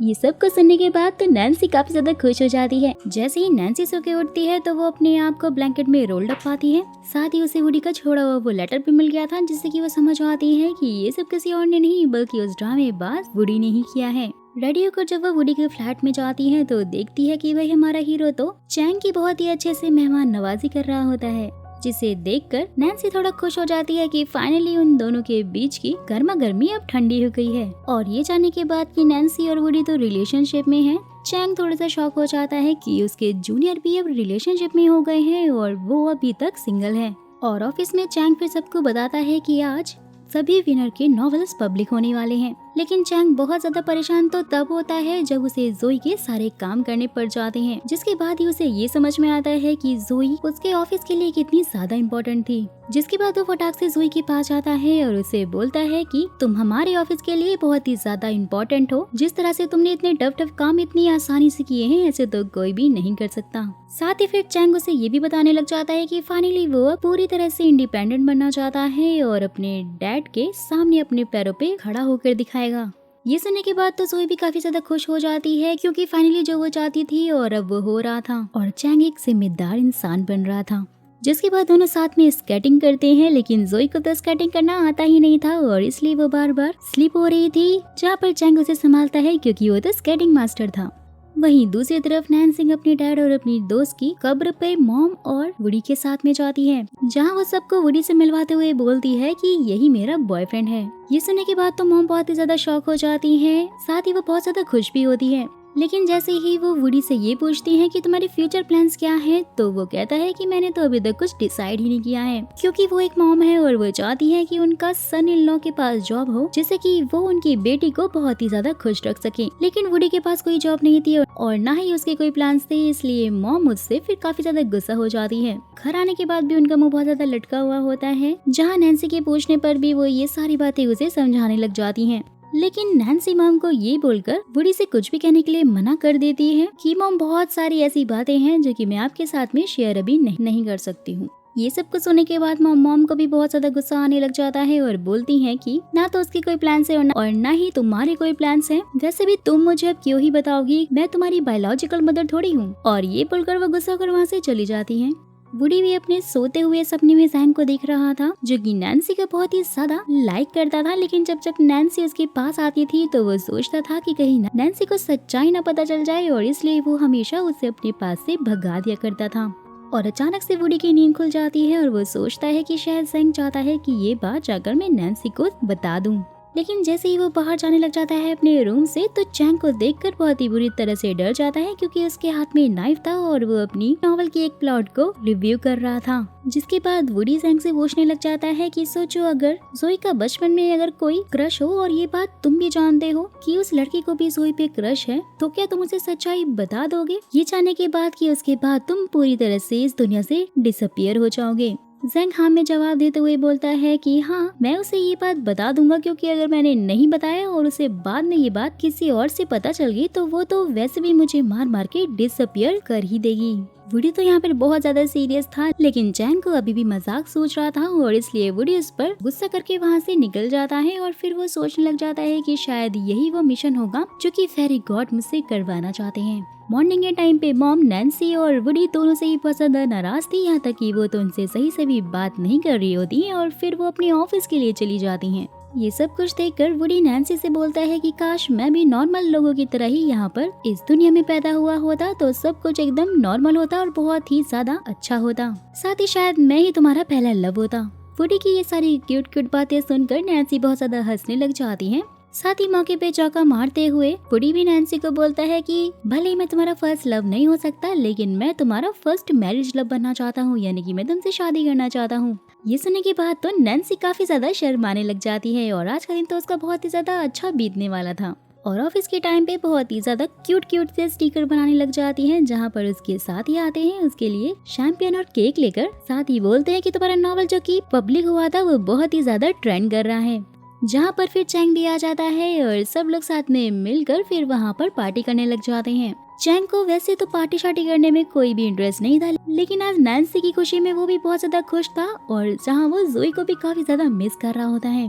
जिसके बाद नैन्सी जोई को सारी पिक्चर्स भेजते हुए उसे थैंक यू बोलती है, क्योंकि अगर जोई ने उसे मोटिवेट नहीं किया होता और उसका साथ नहीं दिया होता तो आज उसकी नॉवल इतनी ज्यादा फेमस नहीं हुई होती। जोई भी ये सब कुछ देखकर बहुत ज्यादा खुश हो रही होती है कि फाइनली सेलिब्रेशन में चैंग भी उन सब के साथ में था।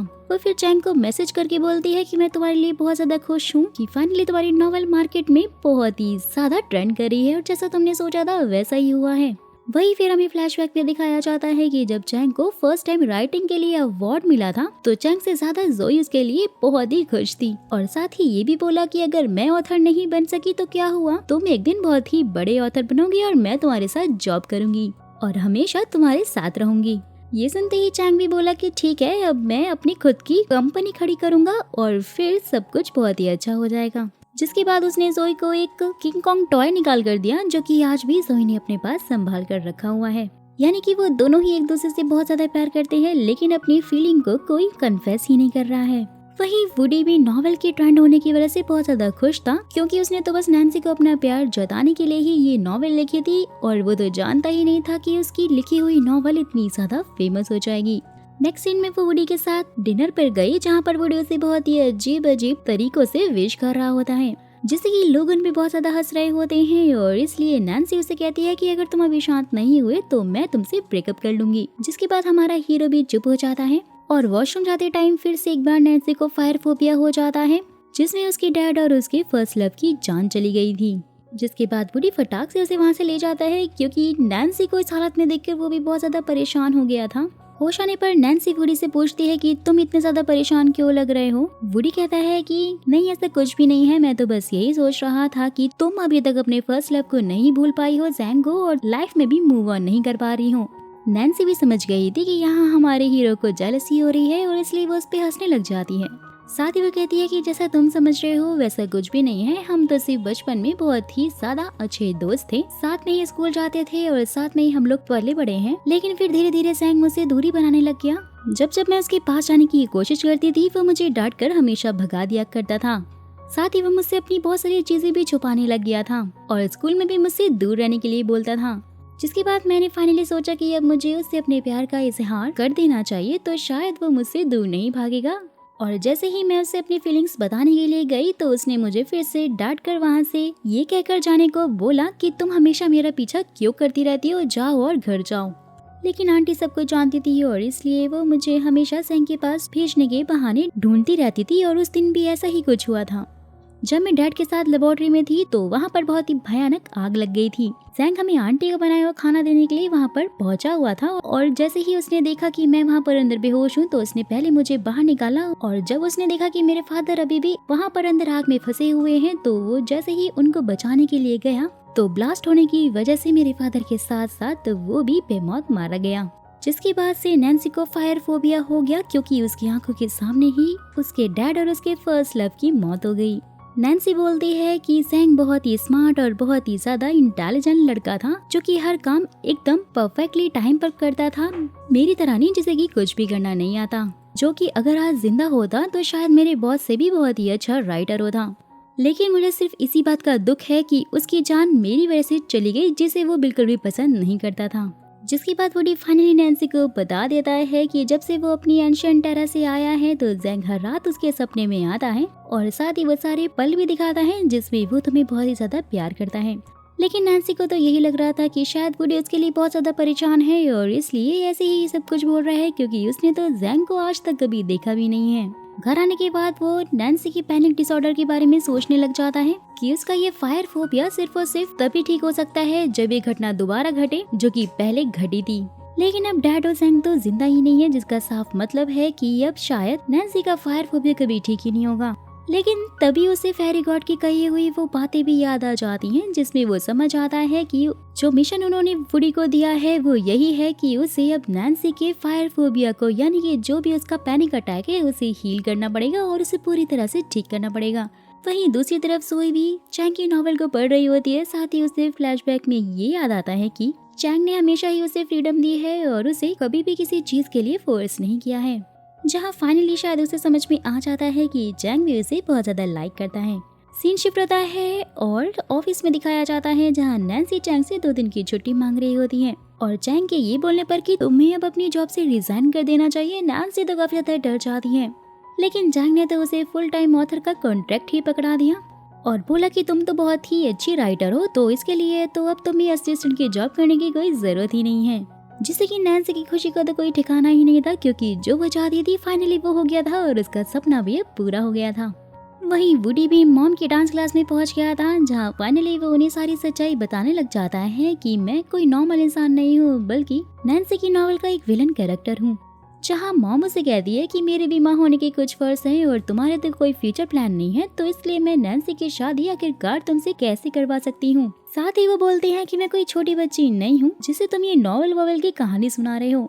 मॉम को यकीन नहीं हो रहा था तो इसलिए फाइनली वुडी अपनी सुपर पावर का यूज करके हाई जंप मारने लग जाता है जो कि किसी नॉर्मल इंसान के बस की बात नहीं है। और ये देखकर तो मॉम बहुत ही ज्यादा शॉक हो जाती है जिससे कि उन्हें फाइनली वुडी की बातों पर यकीन हो जाता है।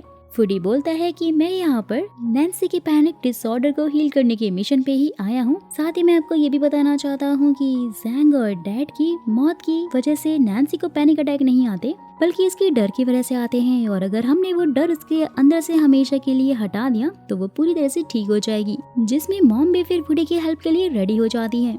वही अपनी जॉब से रिजाइन करने के बाद नैन्सी सीधा जोई से जाकर मिलती है जो कि उसके फुल टाइम ऑथर होने की खुशी में उसे ट्रीट देती है जहाँ वो बहुत सारी बातें करते हैं। नैन्सी के पूछने पर जोई उसे बताती है कि उसकी लाइफ का सिर्फ एक ही मकसद है कि वो अपनी ड्रीम बॉय की ड्रीम को पूरा करना चाहती है जिसे सुनकर नैन्सी भी समझ आती है कि वो चैंग की बात कर रही है और इसलिए वो उसे कहती है कि आपको चैंग के पास वापस चले जाना चाहिए।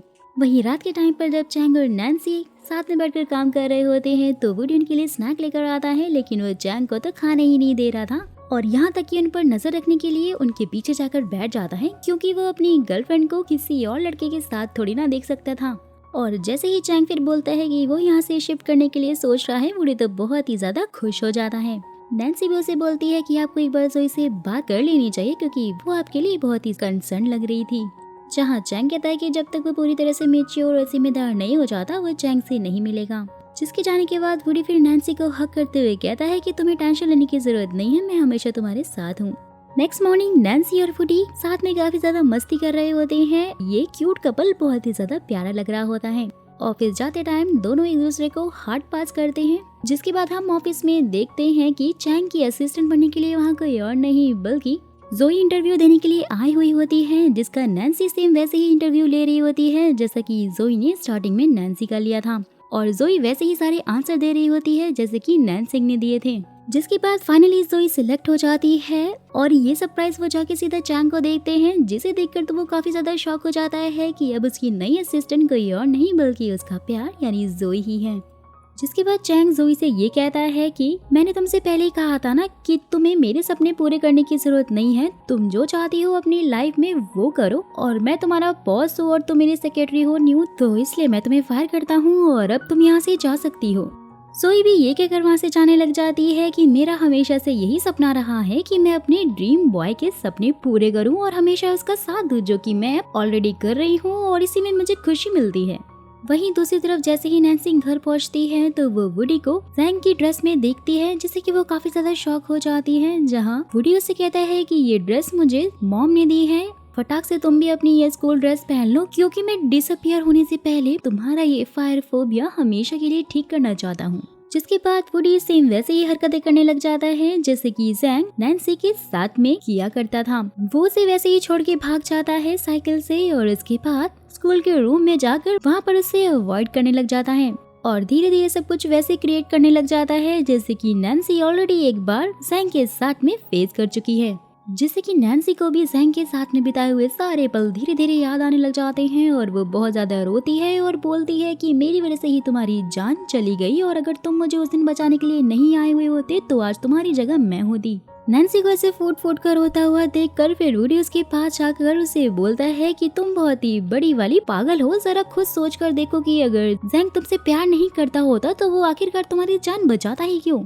सच बात तो ये है कि वो भी तुम्हें बचपन से बहुत ही ज्यादा लाइक करता था, लेकिन वो भी तुम्हारी तरह ही अपनी फीलिंग्स बताने में बहुत ज्यादा डरता था और ये सब कुछ सच है जो कि उसने मुझे मेरे ड्रीम में आकर बताया है। जिसके बाद फिर वुडी उसे बहुत ज्यादा समझाता है और ये भी बोलता है कि तुम्हारे लिए अपनी जान देना उसकी चॉइस है और तुम्हें यहाँ सब कुछ सच बताना मेरी चॉइस है। और साथ ही वो अपने हाथ में एक फायर फ्लाइज भी लेकर आता है, जिसे देखकर ना तो नैन्सी को फायर फोबिया हो रहा था और ना ही उसे कोई भी पैनिक अटैक आ रहा था। ये सब कुछ देखकर तो नैन्सी भी बहुत ज्यादा खुश हो जाती है और फाइनली वुडी का मिशन भी अब कंप्लीट हो गया था जो कि उसे फेरी गॉड ने दिया था। जिसके बाद वो दोनों आपस में एक प्यारी सी किस करते हैं और उसके बाद मिशन कंप्लीट होते ही धीरे धीरे वुडी गायब होने लग जाता है और अपनी नॉवेल वाली लाइफ में पहुंच जाता है, जहां फेरी गॉड उससे इस बैड एंडिंग के लिए माफी मांगने लग जाते हैं।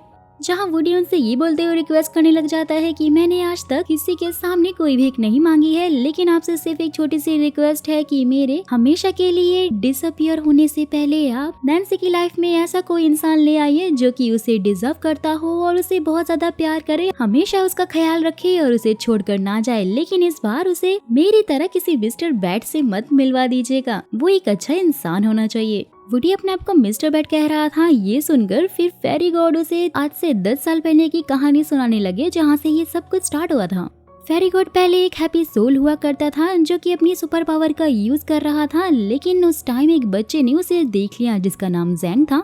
जहाँ जैंग के ये पूछने पर कि आपने ये सब कुछ कैसे किया, फेरी गॉड उससे कहते हैं कि मैं एक अडल्ट हूँ और मैं जो चाहे वो कर सकता हूँ। लेकिन जैंग भी बहुत ज्यादा शातिरता बोलता है कि मैं इतना ज्यादा बेवकूफ भी नहीं हूँ कि आप मुझे ऐसे ही उल्लू बना सको, और इसलिए झूठ बोलने के कारण फेरी गॉड ने फिर जैंग को एक सिक्का दिया और उसे बोला कि फेरी फाउंटेन में इसे डाल के तुम जो भी विश मांगोगे वो तुम्हारी पूरी हो जाएगी। फेरी गॉड तो यही सोच रहे थे कि शायद वो एक छोटे से खिलौने की ही मांग करने वाला है, लेकिन जैंग ने यहाँ पर ये विश की कि वो हमेशा अपनी दोस्त को प्रोटेक्ट करना चाहता है और उसके साथ रहना चाहता है।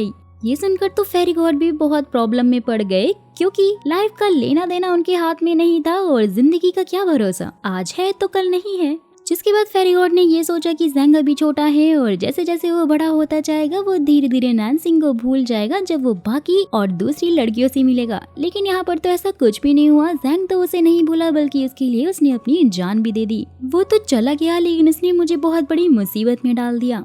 जिसके बाद मैंने बहुत सालों तक फेरी फाउंटेन पर बैठकर उसी लड़की का वेट किया कि वो कोई ना कोई तो विश जरूर मांगे और मैं भी उसे हैप्पी करने के लिए फिर उसकी विश को कंप्लीट कर दूं। लेकिन उसने बहुत सालों तक कोई विश ही नहीं मांगी और एट लास्ट जब उसने फाइनली अनफॉरगेटेबल लव की विश की तो मुझे वो पूरा करना ही पड़ा।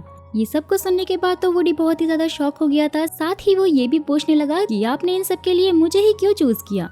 जहाँ फेरी गॉड ने भी फिर उसे जैंग की नोटबुक दी, जिसने कि उसने पहले ही वुडी का कैरेक्टर क्रिएट किया था और उसे बहुत सारी सुपर पावर्स दी थी, ताकि वो हमेशा ही उसकी फ्रेंड नैन्सी की रक्षा करे और उस पर कोई भी आंच ना आने दे। जिसका साफ मतलब यही है कि वुडी नैन्सी की नॉवल का कोई कैरेक्टर नहीं है, बल्कि उसे तो जैंग ने बनाया था। साथ ही फेरी गॉड फिर उसे ये भी बताते हैं कि यही कारण है कि उसके इस दुनिया से जाने के बाद उसके सारे इमोशंस एंड कैरेक्टर तुम्हारे अंदर आ गए। कॉन्ग्रेचुलेशन, तुमने अपना लास्ट टेस्ट भी पूरा कर लिया। और ये सुनते ही वुडी काफी ज्यादा शॉक हो जाता है। बोलता है कि लेकिन आपने तो ये कहा था कि ये मेरा लास्ट मिशन है, जिसे कि कंप्लीट करने के बाद मैं हमेशा के लिए डिसअपियर हो जाऊंगा। जहाँ फेरी गॉड भी बोलते हैं हाँ तुमने सही कहा, वुडी का कैरेक्टर अब हमेशा के लिए ही डिसअपियर हो जाएगा। और उनके ये बोलते ही वुडी भी वहाँ से टेलीपोर्ट होकर सीधा रियल वर्ल्ड में नैन्सी के पास पहुँच जाता है और अब वो नॉवेल का कोई भी कैरेक्टर नहीं रहा और ना ही उसके पास कोई सुपर पावर्स रही। यानी कि अब वो एक नॉर्मल इंसान बन गया है जो कि अब इस दुनिया में नैन्सी के साथ रह सकता है। और ये देखकर तो वो भी बहुत ज्यादा खुश हो जाती है, क्योंकि उसे तो कोई उम्मीद ही नहीं थी कि वुडी वापस से रियल वर्ल्ड में पहुंच जाएगा। जिसके बाद वो नैन्सी को जैंग की डायरी दिखाकर वो सारी कहानी सुना देता है जो कि उसने फेरी गॉड ने बताई थी। और साथ ही उसे छेड़ते हुए ये भी बोलता है कि फेरी गॉड ने ये भी कहा है कि अगर तुमने मेरा ख्याल नहीं रखा और तुमने मुझे बहुत ज्यादा परेशान करने की कोशिश की तो वो मुझे वापस बुला लेंगे। ये सुनते ही नैन्सी फिर उसे किस करने लग जाती है और दोनों बहुत ज्यादा खुश हो गए थे। वहीं दूसरी तरफ जोई चैंग की असिस्टेंट का सारा काम कर रही होती है, जहाँ पर चैंग के डैड उससे मिलने के लिए आते हैं। बोलते हैं कि तुमने ये कंपनी फिर से ज्वाइन क्यों कर ली और शायद तुम अपनी डील भूल गई हो। लेकिन जोई उनसे प्यार से बात करते हुए कहती है कि अंकल आपको फिक्र करने की कोई जरूरत नहीं है, मुझे अपनी डील बहुत ही अच्छे से याद है कि अगर मैंने चैंग के साथ में डेटिंग की तो आप अपनी इन्वेस्टमेंट को वापस ले लेंगे। लेकिन अब तो आप इस कंपनी के पार्टनर रहे ही नहीं है, तो इसका तो फिर कोई मतलब ही नहीं है। वहीं जैसे ही चैंग को ये पता चलता है कि जोई से मिलने के लिए उसके फादर वहाँ पर पहुंचे हुए हैं, वो बहुत ही ज्यादा गुस्से में उसके रूम में पहुंचता है और अपने फादर से कहता है कि आप हमेशा ही मेरे प्यार को क्यों धमकाते रहते हैं। मैं जोई से बहुत ही ज्यादा प्यार करता हूँ और इस बार मैं उसे बिल्कुल भी नहीं छोड़ूंगा और मैं आपसे रिक्वेस्ट कर रहा हूँ कि आप जो बोलेंगे मैं वो सब कुछ करने के लिए तैयार हूँ, लेकिन मुझे मेरी जोई से अलग मत कीजिए। जहाँ डैड भी फिर मुस्कुराने लग जाते हैं और ये बोलकर चैंग से वहाँ पर जाने लग जाते हैं कि ये कैसा तरीका है अपने डैड से बात करने का। वेल तुम्हारे ऑफिस की चाय बहुत ही ज्यादा अच्छी है। ये सुनकर तो चैंग भी काफी शॉक हो जाता है। फिर फ्लैशबैक में हमें ये दिखाया जाता है कि डैड जोई से बोलते हैं कि फाइनली जो मैं चाहता था वो हो ही गया।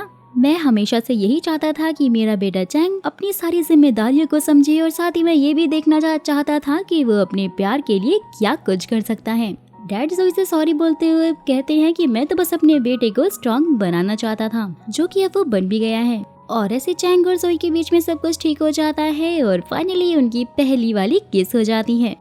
वहीं दूसरी तरफ मॉम को नैन्सी और वुडी सारी सच्चाई बता देते हैं, लेकिन मॉम को तो यकीन ही नहीं हो रहा था और इसलिए वो वुडी का कान पकड़कर जोर से खींचने लग जाती है, जिनसे फाइनली उनको यकीन हो जाता है कि हाँ शायद अब वो इंसान बन चुका है। लेकिन स्टिल अभी भी उन्हें यही टेंशन थी कि नैन्सी और वुडी के बच्चों का रजिस्ट्रेशन आखिरकार वो कैसे करवाएंगे, क्योंकि वुडी के पास तो कोई आइडिया नहीं था। लेकिन तभी हमारा हीरो फटाक से अपना आईडी निकाल कर देता है और कहता है कि मेरे पास अब इस दुनिया में रहने के सारे राइट्स हैं, जिससे कि मॉम और वो दोनों बहुत ही ज्यादा खुश हो जाते हैं। जिसके बाद उन दोनों ने अपना मैरिज सर्टिफिकेट भी बनवा लिया था और ये देखकर तो मॉम और भी ज्यादा खुश हो जाती है और उन्हें तरह तरह के गिफ्ट्स देने लग जाती हैं। जिसके बाद वो दोनों सीधा चैंग के पास जाकर उससे कहते हैं कि हम जल्द ही शादी करने वाले हैं, जिसका साफ मतलब यही है कि चैंग को अब उनका घर छोड़कर कहीं और शिफ्ट होना पड़ेगा। लेकिन बुद्धू चैंग तो उनकी इस इनडायरेक्ट घर से शिफ्ट होने वाली बात को समझ ही नहीं पाता और ये बोलकर वहाँ से जाने लग जाता है कि अगर तुम दोनों को अब कोई इम्पोर्टेंट बात नहीं करनी तो मैं सोने जा रहा हूँ, मुझे बहुत ज्यादा नींद आ रही है। जिस पर वुडी को तो बहुत ज्यादा गुस्सा आता है और बोलता है कि इसे इतनी सिंपल सी बात समझ नहीं आ रही, मुझे तो समझ ही नहीं आ रहा कि आखिरकार ये ऑथर कैसे बन गया। नेक्स्ट डे नैन्सी सीधा जोई को ही बुला लेती है ताकि वो उसके पागल बॉस को यहाँ से ले जाए। वो चैंग का सारा सामान पैक करने लग जाते हैं और वहाँ से जाते टाइम जोई फिर उन दोनों को वेडिंग के लिए कांग्रेचुलेट भी करती है। जैसे ही चैंग फिर अपने घर पहुँचता है वो तो देखकर काफी ज्यादा शॉक था, क्योंकि जोई ने तो उसका पुराना वाला घर खरीद कर ही उसे वापस दिया था एज अ गिफ्ट, क्योंकि वो नहीं चाहती थी कि चैंग जिस घर से इतना ज्यादा प्यार करता है वो उससे दूर रह सके। जिसके बाद वो दोनों साथ में बहुत ज्यादा मस्ती करने लग जाते हैं एंड फाइनली चैंग ने जोई को आखिरकार प्रपोज कर ही लिया। सीन शिफ्ट होता है और नैन्सी और वुडी की मैरिज डे का दिखाया जाता है। सब लोग वहाँ पे बहुत ज्यादा खुश हो रहे होते हैं। साथ ही ऑफिस के लोगों को ये गेस करने में बिल्कुल भी टाइम नहीं लगता कि नेक्स्ट वेडिंग किसी और की नहीं बल्कि जोई और चैंग की होने वाली है। वहीं वुडी भी खड़ा होकर अपनी ब्राइड का वेट करने लग जाता है और नैन्सी जैसे जैसे धीरे धीरे उसके पास आ रही होती है, जो कि बहुत ज्यादा सुंदर लग रही थी, वो दोनों ही अपने सारे गुजारे हुए अच्छे और बुरे पलों को याद करने लग जाते हैं। साथ ही नैन्सी बहुत ज्यादा थैंक्स बोलती है उसको कि वो उसका अनफॉरगेटेबल लव बन गया है। मॉम भी नैन्सी का हाथ वुडी के हाथ में देते हुए बहुत ज्यादा इमोशनल हो गई और साथ ही ये भी बोलने लगे कि भले ही मैं इसकी बायोलॉजिकल मदर नहीं हूँ, लेकिन मैंने इसे बहुत ही ज्यादा प्यार किया है और इसलिए मैं ये चाहती हूँ कि तुम मेरी इस मासूम और सिली सी बेटी का बहुत ध्यान रखो, इसे सारा प्यार दो और बहुत ही ज्यादा खुश रखो। जिस तरह से वुडी उससे अपने प्यार का इजहार करते हुए रो रहा होता है ना गाइस, लिटरली ये मोमेंट इतना ज्यादा इमोशनल था कि मेरी भी आंखों में आंसू आ गए थे। वुडी भी इतना ज्यादा इमोशनल हो गया था कि वो तो अपनी स्पीच ही भूल गया था और फिर वो फाइनली नैन्सी को बोलता है कि मैं आज के बाद तुम्हारी आंखों में एक भी आंसू आने नहीं दूंगा और हमेशा ही तुम्हें प्रोटेक्ट करूंगा, चाहे सिचुएशन कोई भी क्यों ना हो। जिसके बाद उनकी रिंग एक्सचेंज होती है और फाइनली उनकी मैरिज किस से ये वेडिंग कंप्लीट हो जाती है। और जैसे ही बुकी टॉस करने की बारी आती है, सारी लड़कियां जाकर पीछे खड़ी हो जाती हैं, लेकिन वो बुके तो एक लड़का पकड़ लेता है जो कि फाइनली एक लड़की को प्रपोज करते हुए बोलता है कि मैं तुम्हें बहुत टाइम से प्रपोज करना चाहता था, लेकिन मेरे अंदर हिम्मत नहीं हो रही थी और आज फाइनली मैंने तुम्हें प्रपोज कर ही दिया। जहाँ फिर ये भी पता चलता है कि वो लड़की भी उससे बहुत प्यार करती थी, वो तो बस उसके प्रपोजल का वेट कर रही थी। नेक्स्ट डे दोनों सैंग और डैड की कब्र के पास जाते हैं, जहाँ वुडी उनसे कहता है कि मैं आपकी बेटी का पूरा ख्याल रखूंगा और उसे कभी भी कोई दुख और तकलीफ नहीं होने दूंगा। साथ ही जैंग से भी बोलता है कि मुझे तुम्हारी सारी बातें याद हैं और मैं तुम्हारे प्यार को हमेशा प्रोटेक्ट कर रखूंगा। सीन शिफ्ट होता है और नैन्सी शॉप पर जाती है, देखती है कि उसकी लिखी हुई नॉवेल यानी मिस्टर बैट तो सारी की सारी 1 घंटे के अंदर ही सेल हो गई है और अब कोई भी नॉवेल नहीं बची है। नैन्सी और वुडी भी अपनी लाइफ बहुत ही अच्छे से जी रहे होते हैं। सीन शिफ्ट होता है और फिर कुछ सालों बाद दिखाया जाता है कि अब इनकी 2 प्यारी प्यारी बेटियां होती हैं, जिन्हें वुडी और चैंग साथ में संभाल रहे थे, क्योंकि जोई और नैन्सी बाहर शॉपिंग के लिए जो गए हुए थे। जैसे ही वो लोग अंदर आते हैं, देखते हैं कि इन्होंने तो पूरे घर का कबाड़ा ही मचा रखा है। और तो और हमारे बॉस तो इतनी ज्यादा जंट है कि जैसे ही उन्हें ये पता चला कि जोई और नैन्सी बस घर आने ही वाले हैं, उसने अपनी जगह वुडी के साथ में एक्सचेंज कर ली और उनको बोला कि ये सारे गन वुडी ने मिलकर फैलाई इन दोनों बच्चों के साथ में। मुझे कुछ नहीं पता, मैं तो खाना बना रहा था। जिसके बाद ये चारों अपने बच्चों के साथ में मिलकर वहाँ पे बैठ के साथ में खाना खाते हैं और बहुत ही प्यारे लग रहे थे। नेक्स्ट डे नैन्सी की नॉवल का साइनिंग इवेंट होता है, जिसमें वो चैंग को थैंक यू बोलती है क्योंकि उसने उसकी लिटरली बहुत ज्यादा हेल्प जो की थी। वहीं वुडी भी ये सब कुछ देख कर बहुत ही ज्यादा जल भूल रहा था कि लोग आकर नैन्सी से हैंडशेक कर रहे हैं और इसलिए वो सीधा जाता है और सबके सामने ही नैन्सी को किस कर लेता है। वहीं फिर हमें ये भी पता चलता है कि वुडी अब एक यूनिवर्सिटी का फेमस प्रोफेसर बन चुका है। जिसके बाद वापस जाते हुए नैन्सी की बेटी शिनचिंग उनसे पूछती है कि मॉम डैड क्या यहाँ पर सच में फेरी गॉड रहते हैं और सबकी इच्छाओं को पूरा करते हैं। जहाँ नैन्सी भी शिनचिंग को समझाते हुए बोलती है, मैं ये तो नहीं जानती कि ये कितना सच है कितना झूठ, लेकिन मैं तुम्हारे डैड से यही मिली थी और यहाँ से ही हमारी बहुत प्यारी प्यारी यादें स्टार्ट हुई थी। और इसी के साथ हमारी इस नॉवेल की स्टोरी का भी दी एंड हो जाता है, जो कि नैन सिंह ने लिखा था। फिर मीडिया के ये पूछने पर कि आपने ऐसा फैंटेसी नॉवेल क्यों लिखा, क्या सच में ये सब कुछ हो सकता है, नैन्सी कहती है कि मैं उन लोगों को उम्मीद दिलाना चाहती हूँ जिन्होंने अपने प्यार को खो दिया है, क्योंकि जरूरी नहीं है कि जो लोग अब हमारी लाइफ में नहीं रहे हमने उन्हें हमेशा के लिए खो दिया हो। और नैन्सी से ये पूछने पर कि तुम्हारी लाइफ में ऐसा कोई वुडी है, वो कहती है कि भले ही मेरे पास कोई वुडी नहीं है, लेकिन मेरे पास मेरे बचपन का दोस्त, मेरा प्यार और मेरा हस्बैंड योंग है, जो कि एक यूनिवर्सिटी में जाना माना प्रोफेसर है, जो कि गाइस कोई और नहीं बल्कि वुडी ही होता है। और वो वहाँ के लोगों को बहुत ज्यादा हैंडसम और क्यूट लगता है, लोग उसे काफी पसंद करते हैं। साथ ही योंग वहाँ पर आए हुए सभी लोगों को थैंक्स बोलता है कि उन्होंने उसकी वाइफ का सेशन अटेंड किया और सबके सामने अपनी वाइफ को किस कर लेता है। सो गाइस, यहीं पर इस प्यारी सी लव स्टोरी का एंड हो जाता है। तो अब आप मुझे कमेंट करके जरूर बताइएगा कि आपको इस सीरीज का कौन सा पार्ट सबसे ज्यादा पसंद आया और आपकी लाइफ में क्या कभी ऐसी चीजें हुई हैं, ये मुझे कमेंट जरूर कीजिएगा। लेकिन जाने से पहले चैनल को सब्सक्राइब कर देना अगर नए हो तो, ताकि ऐसी इंटरेस्टिंग वीडियोस आपको मिल सके। और अगर वीडियो पसंद भी आई है तो लाइक करना बिल्कुल भी मत भूलना।